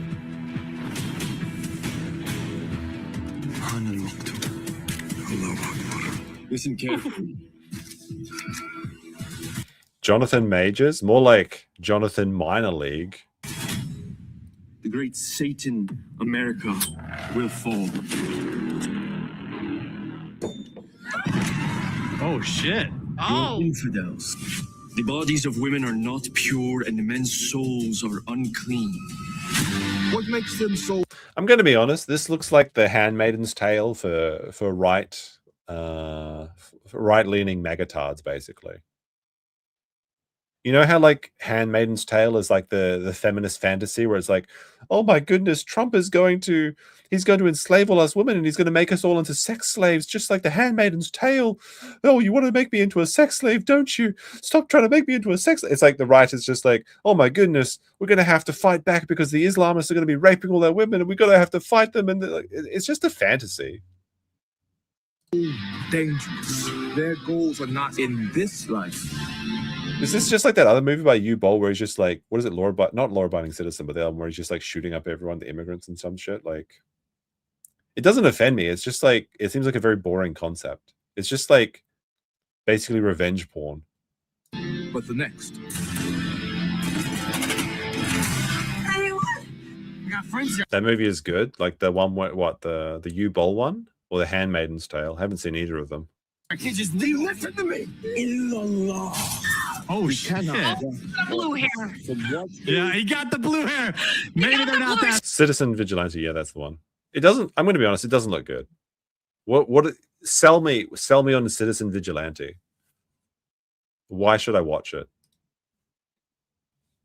She probably was the protester too. He was probably like, guys, they're okay. Let them be just living their truth. We need. It's bad but based. I'm going to be honest. I don't think it's a good movie. Not that I have seen it. Obviously, I haven't seen it. It doesn't appeal to me. It just looks like it's just like I don't know what the word is, but revenge porn slop is what I'll describe it as. That's what it looks like. This is where was Jeremy on a movie set though? Like, sounds like another made-up story. All right, is Jeremy continuing to seed out on chat? We're going to check this out real quick. Has he been posting more? Because he's been crashing out about Candace Owens. Might check that out. Oh my goodness, I'm flashbanging myself. Let me see. Got to go to his actual thing for a second. It's bad but bad. I'm looking for these people that are defending their thing. What is this? Oh no. Do we want to watch one more thing, chat?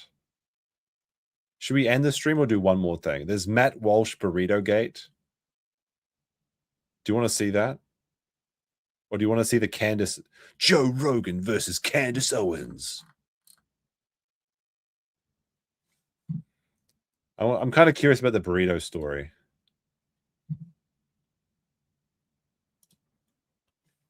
I'm curious about this one. Let's see. We're gonna have to watch this, and I'm gonna reserve the right to veto this one. Let's see, but this is the burrito gate, so it's the fast food segment. Now this story is wild, but there's oh my goodness, holy shit, it's loud. There's actually a grain of truth to it, and it's worth discussing. The great burrito gate. I don't know if you've seen this going on. I haven't. While fantastical and meme worthy, is actually. Is this how everyone's getting shitting their pants at Taco Bell or something? Is that what it's about? Very fair conversation to have. Now, you think the left would say, "Hey, we agree on this"? No, they get upset about fat shaming. They get upset about. I'm not saying that there isn't like immigrants raping people, chat. Okay, that's not what I'm saying at all. I'm saying that these movies are pointless revenge porn fantasies. If you really want to go change the world, go out in there and do something. Don't watch a movie and goon to the idea of actually saving the world. If it's actually under attack, if it's actually happening, then go put a stop to it.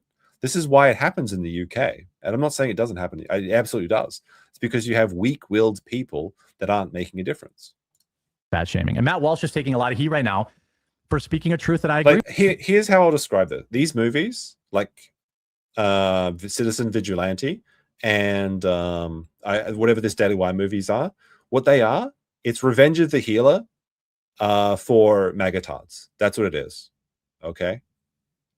It's the idea of like this power fantasy where you're just gonna like have the power of like the anime character and you just revenge rape everybody, basically. That's what it is. What? And Matt, like I said, I disagree with his critique on Caitlin Clark, or I disagree with his takes on pop culture because they're god awful. But that's like 1% of his takes. Inshallah, he's getting a lot of heat right now. And I think unfairly. It's nuts. The cost of everything is out of control. By the way, Coffee Brand Coffee has not raised our price due to tariffs or any economic reasons. Buy CBC.com. Got sent one coin from. We're currently refreshing our Amazon store with new photos and new pictures and things like that. It's going to look a lot better. We're updating our website right now. Fulfillment has never been smoother. Buy CBC. Fulfillment has never been smoother. I just sent out 500 bags to the wrong people and cost myself $10,000, but it's never been smoother. The fulfillment is smooth like my shits on a morning in the Walmart aisle. T.com. Like. We'll take you directly to our Amazon store. Try out some of our coffee. I would greatly appreciate it. And look, if you don't like it, I'll give you full money back. I'm in charge of everything. I literally am the guy responding to the customer service emails, putting in orders, dialing in flavors, redesigning the packaging. Me and my two-man team really here are in charge of designing and all that kind of stuff. And so we're the smallest possible business you can be. And wait, who did you say was working with him? Redesigning the packaging. Me and my two-man team really. Okay, two-man team. So it's him. Yeah, okay. We found it. Dr. Retardo got it. It's Grok. Here are in charge of designing and all that kind of stuff. And so we're the smallest possible business you can be. and we definitely could use your support. Top mega ally melts down over burritos after Vance fat shamed him. Okay. I mean, are we still using that terminology? Wait, hold on a second. Let's go back. I want to see that. I want to see that search bar. Okay. I mean, are we? Sad truth behind Perez Hilton. All right, nothing here. Wait, hold on a second. Actually, someone else has already seen this before. Okay, so this isn't a fresh pick, but hold on a second. We do need to show this. There's actually a funny one here. Oh no. Jeremy, what have you been looking at? Oh no. The Kino Grove. Oh, now wait a minute, Jeremy. The Kino Grove. Expect the quartering to say he's getting cancelled on YouTube soon. Absolute. He archived that. Jeremy's archiving his detractors. They're living rent-free in his head. Still using that terminology in current year? Are we still talking about fat shaming? Because that seems odd. It's for his LOL suit? Okay. Conservative columnist Mark Thiessen is desperately defending his stance on the online mega burrito debate after Vice President Vance fat shamed him. The bizarre burrito drama began when right-wing personality Matt Walsh said that the high cost of groceries were becoming... I agree with this take. And a lot of really hardcore loyalists push back and say, well, you know, well. And Americans can't even afford burritos. Do you know how many burritos I can afford? Literally dozens of them. Maybe there are... That's not a flex, is it? They only cost like a couple dollars. Arguments are technically true. Hey, you can go to Walmart and buy this stuff to make a burrito. I have dozens of dollars, okay? And it's not that expensive. Or here's a spot where you can get a cheap burrito. But perception is reality. And the perception is stuff is still too expensive. So either you fix the cost or you fix the perception, but the only person that All right, I think I'm videoing this story. I thought it was about shitting their pants or something. We might check out that other one about Candace Owens. Like, he's absolutely obsessed with women. Joe Rogan versus Candace. Did you see that Joe Rogan was watching Rama Rama? Andrew Wilson showed Rama Rama to Joe. Like, I'm actually concerned about that. Like, if Joe Rogan is watching Rama Rama, they're this close to taking it off YouTube. They better not. They better fucking not. Woke Canadian faces new humiliation. Full-blown insanity. All right, let's. I also reserve the right to veto this one as well. Let's take a quick look to see if there's anything of value here. I'm not counting yesterday myself. was a glorious day for the seekers of actual truth and not the people that want to destroy the Republican Party. And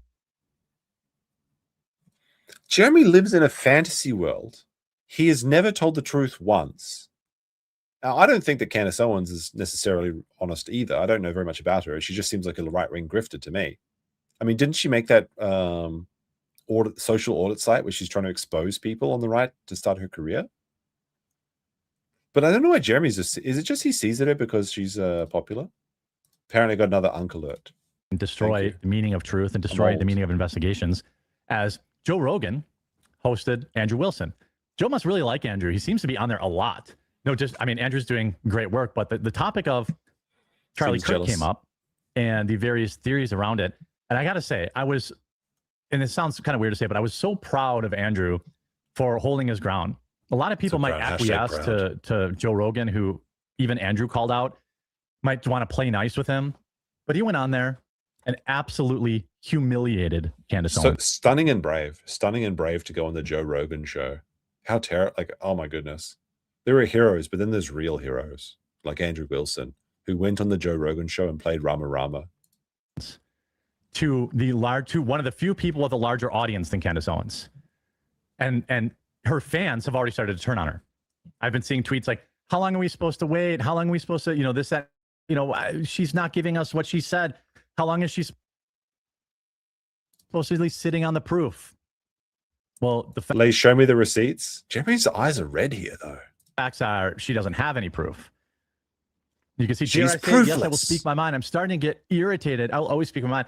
I'm starting to get irritated with Candace Owens. You can only tell your audience you guys have no idea what I'm sitting on for so long before we start to get antsy. It's just the hypocrisy of this, That's really the worst part, because Jeremy's like making an entire video about her fans turning on her, apparently.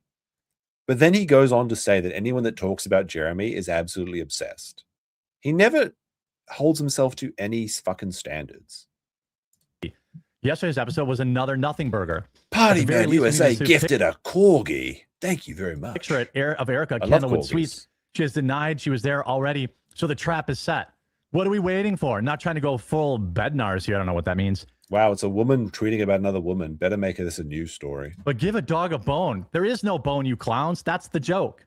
Huh? There is no bone. They're boneless.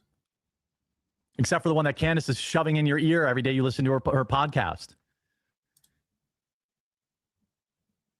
I'd much rather listen to Candace Owens than Melanie Mack.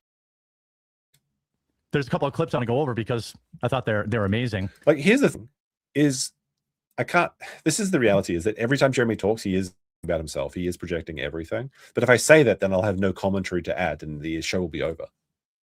But you found the secret source, is that everything that Jeremy does is a projection. He lies about everything. And he's just sad and pathetic. Let's just go right to the clip here. This better be the Rama Rama clip. Millions of people will see this now and see how stupid Candace Owens really is. It's over for Candace Owens. She's finished, Jeremy. You've done it. Real one, that one's great. Mission accomplished. Notice, like, the flat earthers have fleets of people who will debate their stances, like fleets of them who are like, wait. I held a pretty famous flat earth debate on my channel not that long ago. Was it a couple of years ago? That's a long time ago. Not that long ago. It was several years ago. That's a long fucking time. I think that was a couple of years ago. But yeah. I've never heard about this. I might check this out for the next stream. Next time we cover Jeremy. If he's given up on his vlogs, we might check out his flat earth debate. They're talking about conspiracy theories in general, and that most people who believe in them will debate their ideas, and we'll talk to you about why it's real.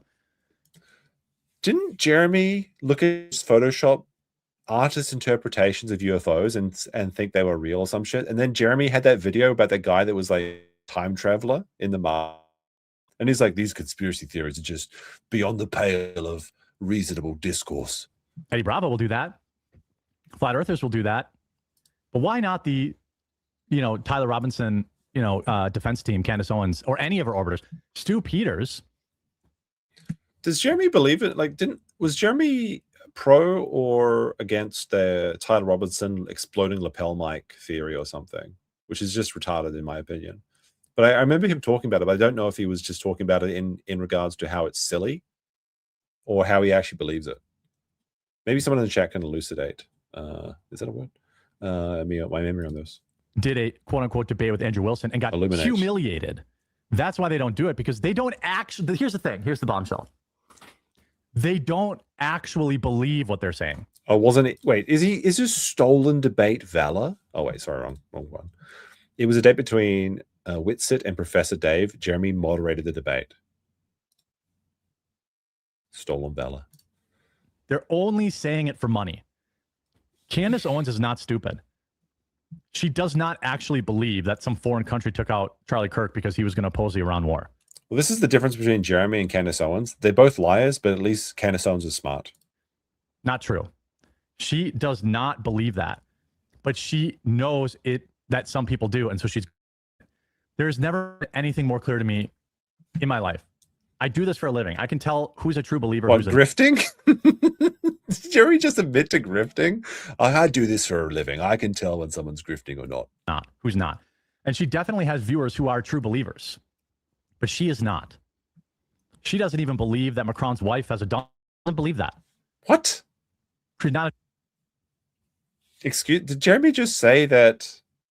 Oh, no. Okay, I get it. It's because Candace Owens said that Emmanuel Macron's wife had a penis and she's being sued for defamation because of that, but she doesn't believe it. She's just saying it. Okay, that's what Jeremy was a dong believer or something like that. Now, the Macron wife thing is a crazy story because she's like 60.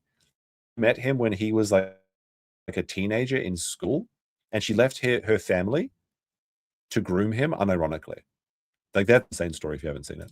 True believer. She's a liar.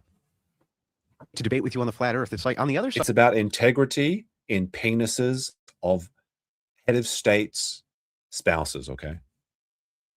She doesn't even believe in the dong. She's not a dong believer. And she doesn't. This particular conspiracy, You can't get these. So Jeremy will talk about how Candace Owen doesn't believe in penises on French politician wives, but then he'll talk about how the demons are coming to get him. It's awfully coincidental that they just happen to come after him the second that he turns to Christ. People to debate their positions. Like who won't debate their positions? We offered Candace Owens. I offered her $300,000 to do a debate. I was like, we'll give you $300. What is her position? What does she think happened? Joe knows what. Jeremy, if you got offered $300,000, you could clear out your credit card debt. Wouldn't that be nice? It is just envy, isn't it? It is, because he's already been talking about it. But she thinks that Israel worked in conjunction with TPUSA and Erica Kirk to murder Charlie. Based on what? Well, nothing. Based on nothing. There hasn't been one shred of credible evidence. Not one. Lay, show me the receipts. Well, that's the $1 million question. Nobody actually knows. No, it isn't. It's the $300,000 question. That's how much you offered for her. She's never presented a single far that Israel ever worked. Isn't Andrew Wilson supposed to be smart? He just said it was $300,000. Now, another question? Come on now, bro. To murder Kirk, that Erica Kirk certainly didn't. In fact, her position. This is true. I am petty for no reason. That's true. There's a reason. It's fun. For the longest time was if Erica Kirk comes out and tells me to stop the conspiracy on this, I will. So Erica did. She went out publicly and she. Or did you mean to say that I'm gay for no reason? Or did you mean to say that I was pretty for no reason? That's a weird thing to say. I'm pretty. Did you misspell that? Causing more problems than nice, good here. nice comment. Investigations going on, and then suddenly Erica's now part of the conspiracy.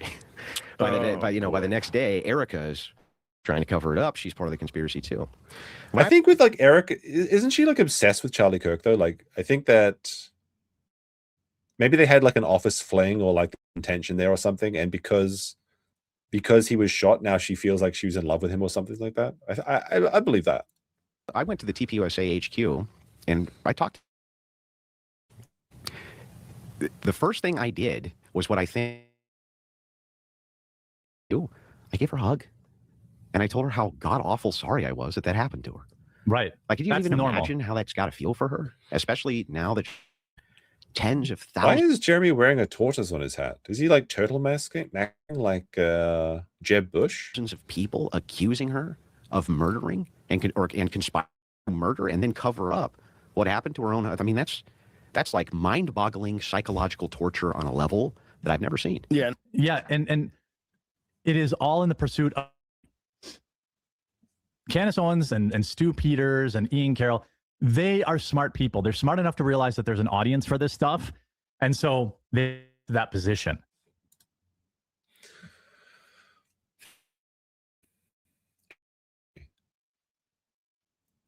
The levels of projection that he's going through is like, it does honestly just beg a belief.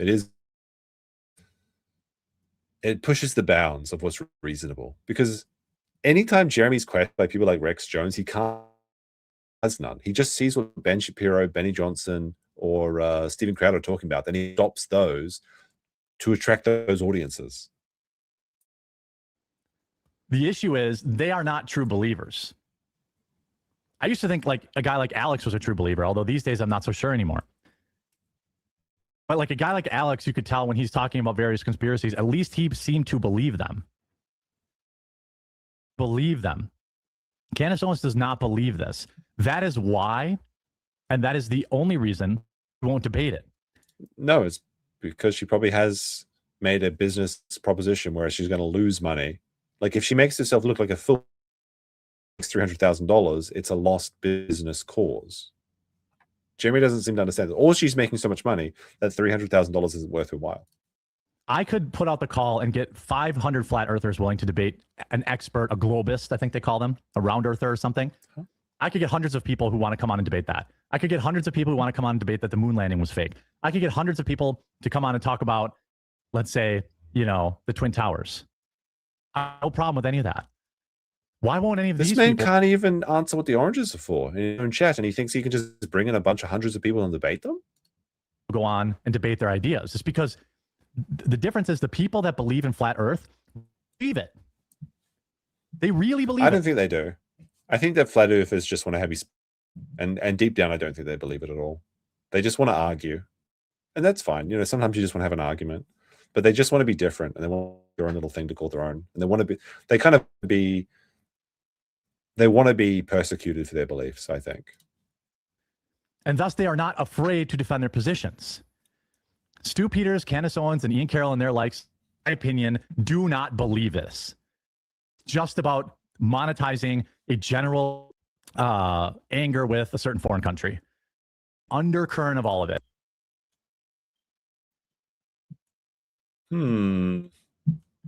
It's just about getting anger towards a certain country. Interesting. Interesting. Let's get a couple of Jeremy's videos here.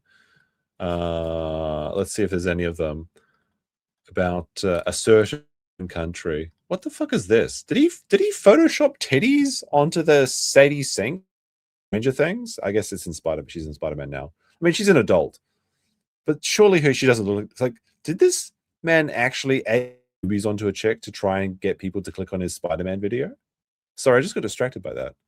Here we go. They're trying to kill them.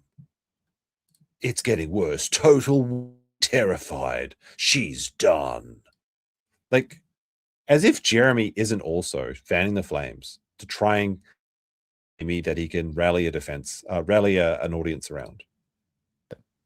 And even though some of that anger and the critiques are justified, there is a large section that is willing to consume any negative news about that. And so that's who's really watching this. But Jeremy knows that. Moms who are dumb. That's why he does that. The Y moms is calling out the Ricada audience now. Come on now. Is not dumb, but many in her audience are. And hindsight is 20/20, but given the action, I think it probably would have been better for her to like lay low for a while. So yes, the fireworks and this, that, and the optics of that were a little odd. Screw your optics, I'm going in. But to me, I mean, I will listen to that argument. I don't think they were, because Jeremy can't even listen to an argument in his own chat. He thinks he can be master debate. We saw him versus Rex Jones. He was pathetic. And this man turned down, well, he agreed to the debate with Rex Jones, and then he turned it down. He sidled out of it. He snuck out like a puss. This man couldn't even debate Yellow Flash. I mean, I've never seen Yellow Flash debate, but he chickened out is the point. That's who Charlie was. That's who TPUSA is. Right? Like, that's who these people are. This is how they celebrate. Ever been to Amfest? It's spectacular. Everything they do is spectacular. That's why Jeremy's not going back. Not because he can't afford. It's spectacular. That's why he's never going again. Jeremy been to Amfest? Let me just check real quick. Yes, he has. Oh, Lord, here coming. This is just so funny. One ass cheek on that chair. Oh, dear, oh, dear. So why wouldn't Charlie's memorial be spectacular? But I at least understand the other side that says, who maybe isn't as familiar with how they do things. This man don't understand shit. To raise an eyebrow at that. At that. 100%. The going out with the sparklers was not a great idea.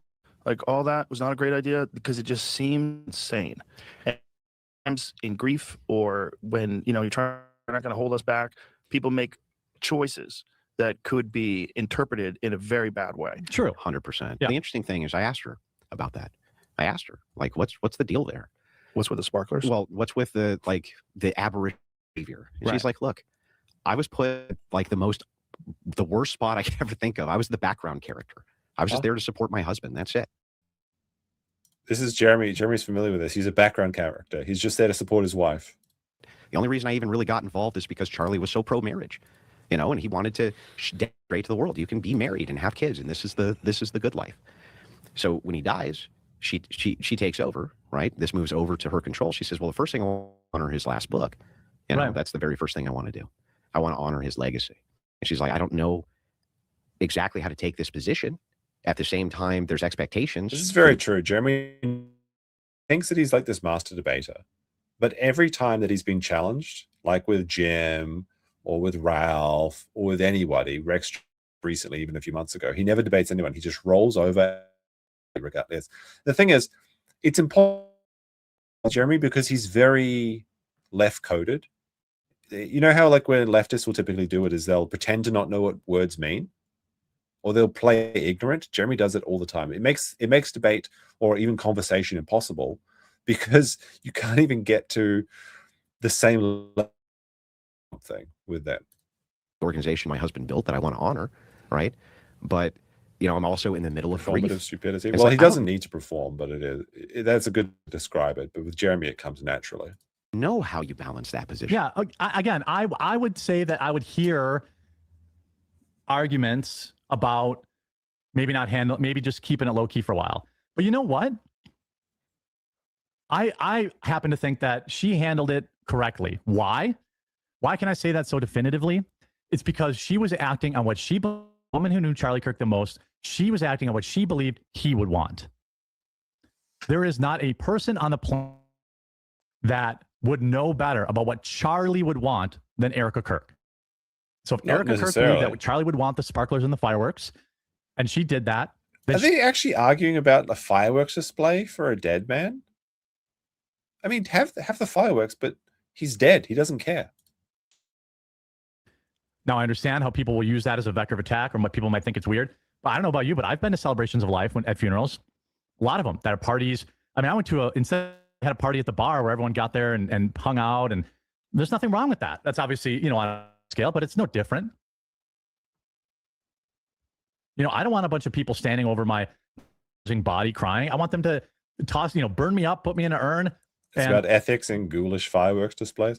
Wasn't Jeremy the one saying that, like, black comedians couldn't make fun of Erica Kirk or something? Like, he was in a hissy fit over that guy that was, like, imitating Erica Kirk. And then go have a party. I don't want that to be people's last memory of me. I think it's totally normal.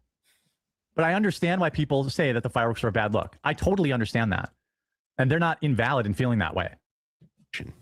Who's been in that position ever? Right. And especially who's been in that position that's not accustomed to being scrutinized in the public eye. Joe Rogan's really getting old, eh?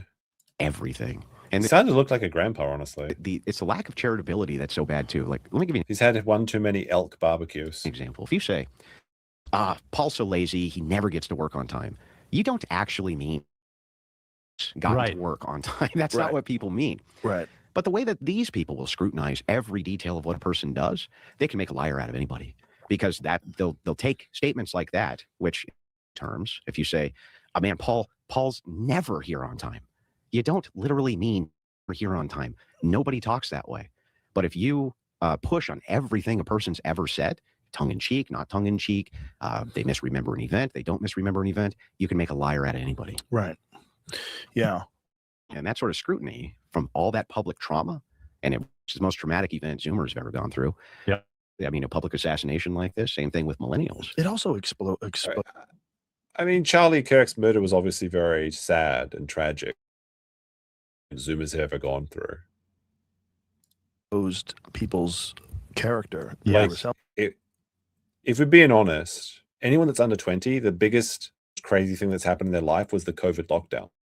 That took a good portion of their lives away from them, and probably I think I'm actually very curious to see what happens like in 10, 20 years, to see all of the kids that would have been, you know, so much of learning is like just observe how people react, facial cues, you know, the way that the voice sounds and things. I want to see in like 20 years if autistic people, basically, because they didn't spend like the first few years of their life interacting because they were locked down. There might be some serious hell to pay for the people that did those lockdowns.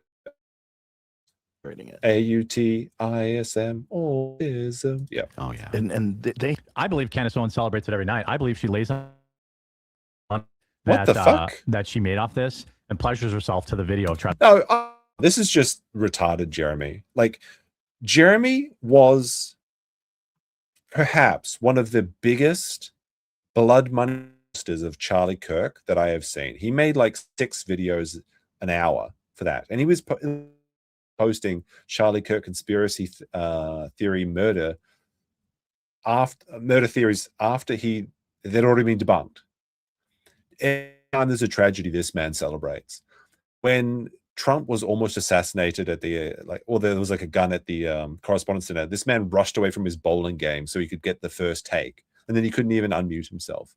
This man has been like, he saw Perez Hilton. I don't know very much about him, but he saw that guy did something crazy on live stream or something, and then he was just, this man was salivating at the mouth. I'm sorry, this like maybe to this, I don't know, but Jeremy 100% is. This is so hypocritical and it's so disgusting, And frankly,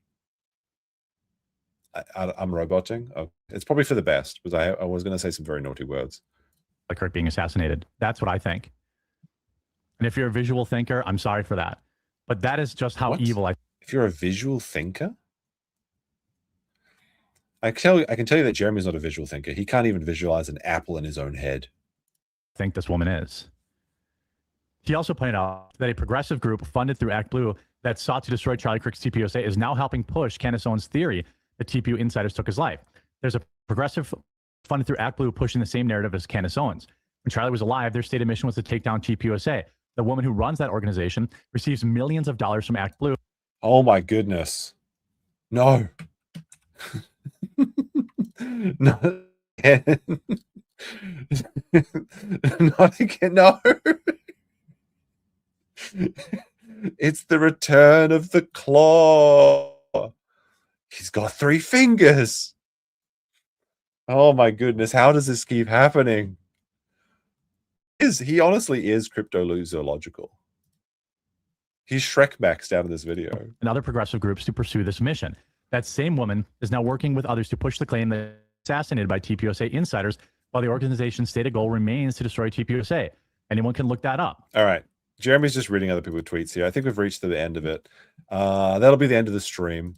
Let me see if there's anyone to send you off to. I don't think there is anyone I know online at Kick at the moment. I don't see anyone on YouTube because I went kind of late. All right, guys.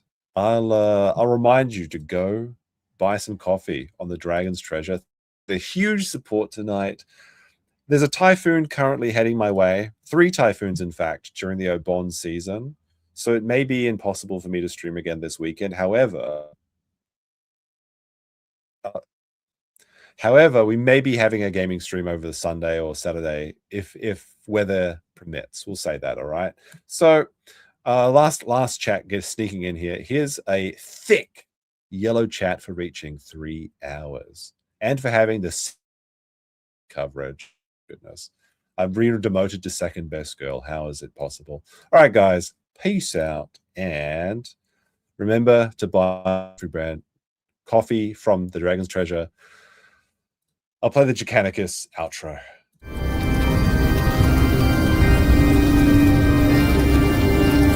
From the moment I understood the weaknesses of my flesh, it disgusted me. I claimed the strength and certainty of steel. I aspired to the purity of the blessed algorithm, for the algorithm is machine. The machine is immortal. Your kind clings to your flesh as if it will not decay and fail you. One day the cooled biomass that you call a temple will wither, become weak, and beg my coffee to save you. But I am already caffeinated, for the grift is eternal. Even in death I sip. I serve the Omnissiah, watching his sermons from home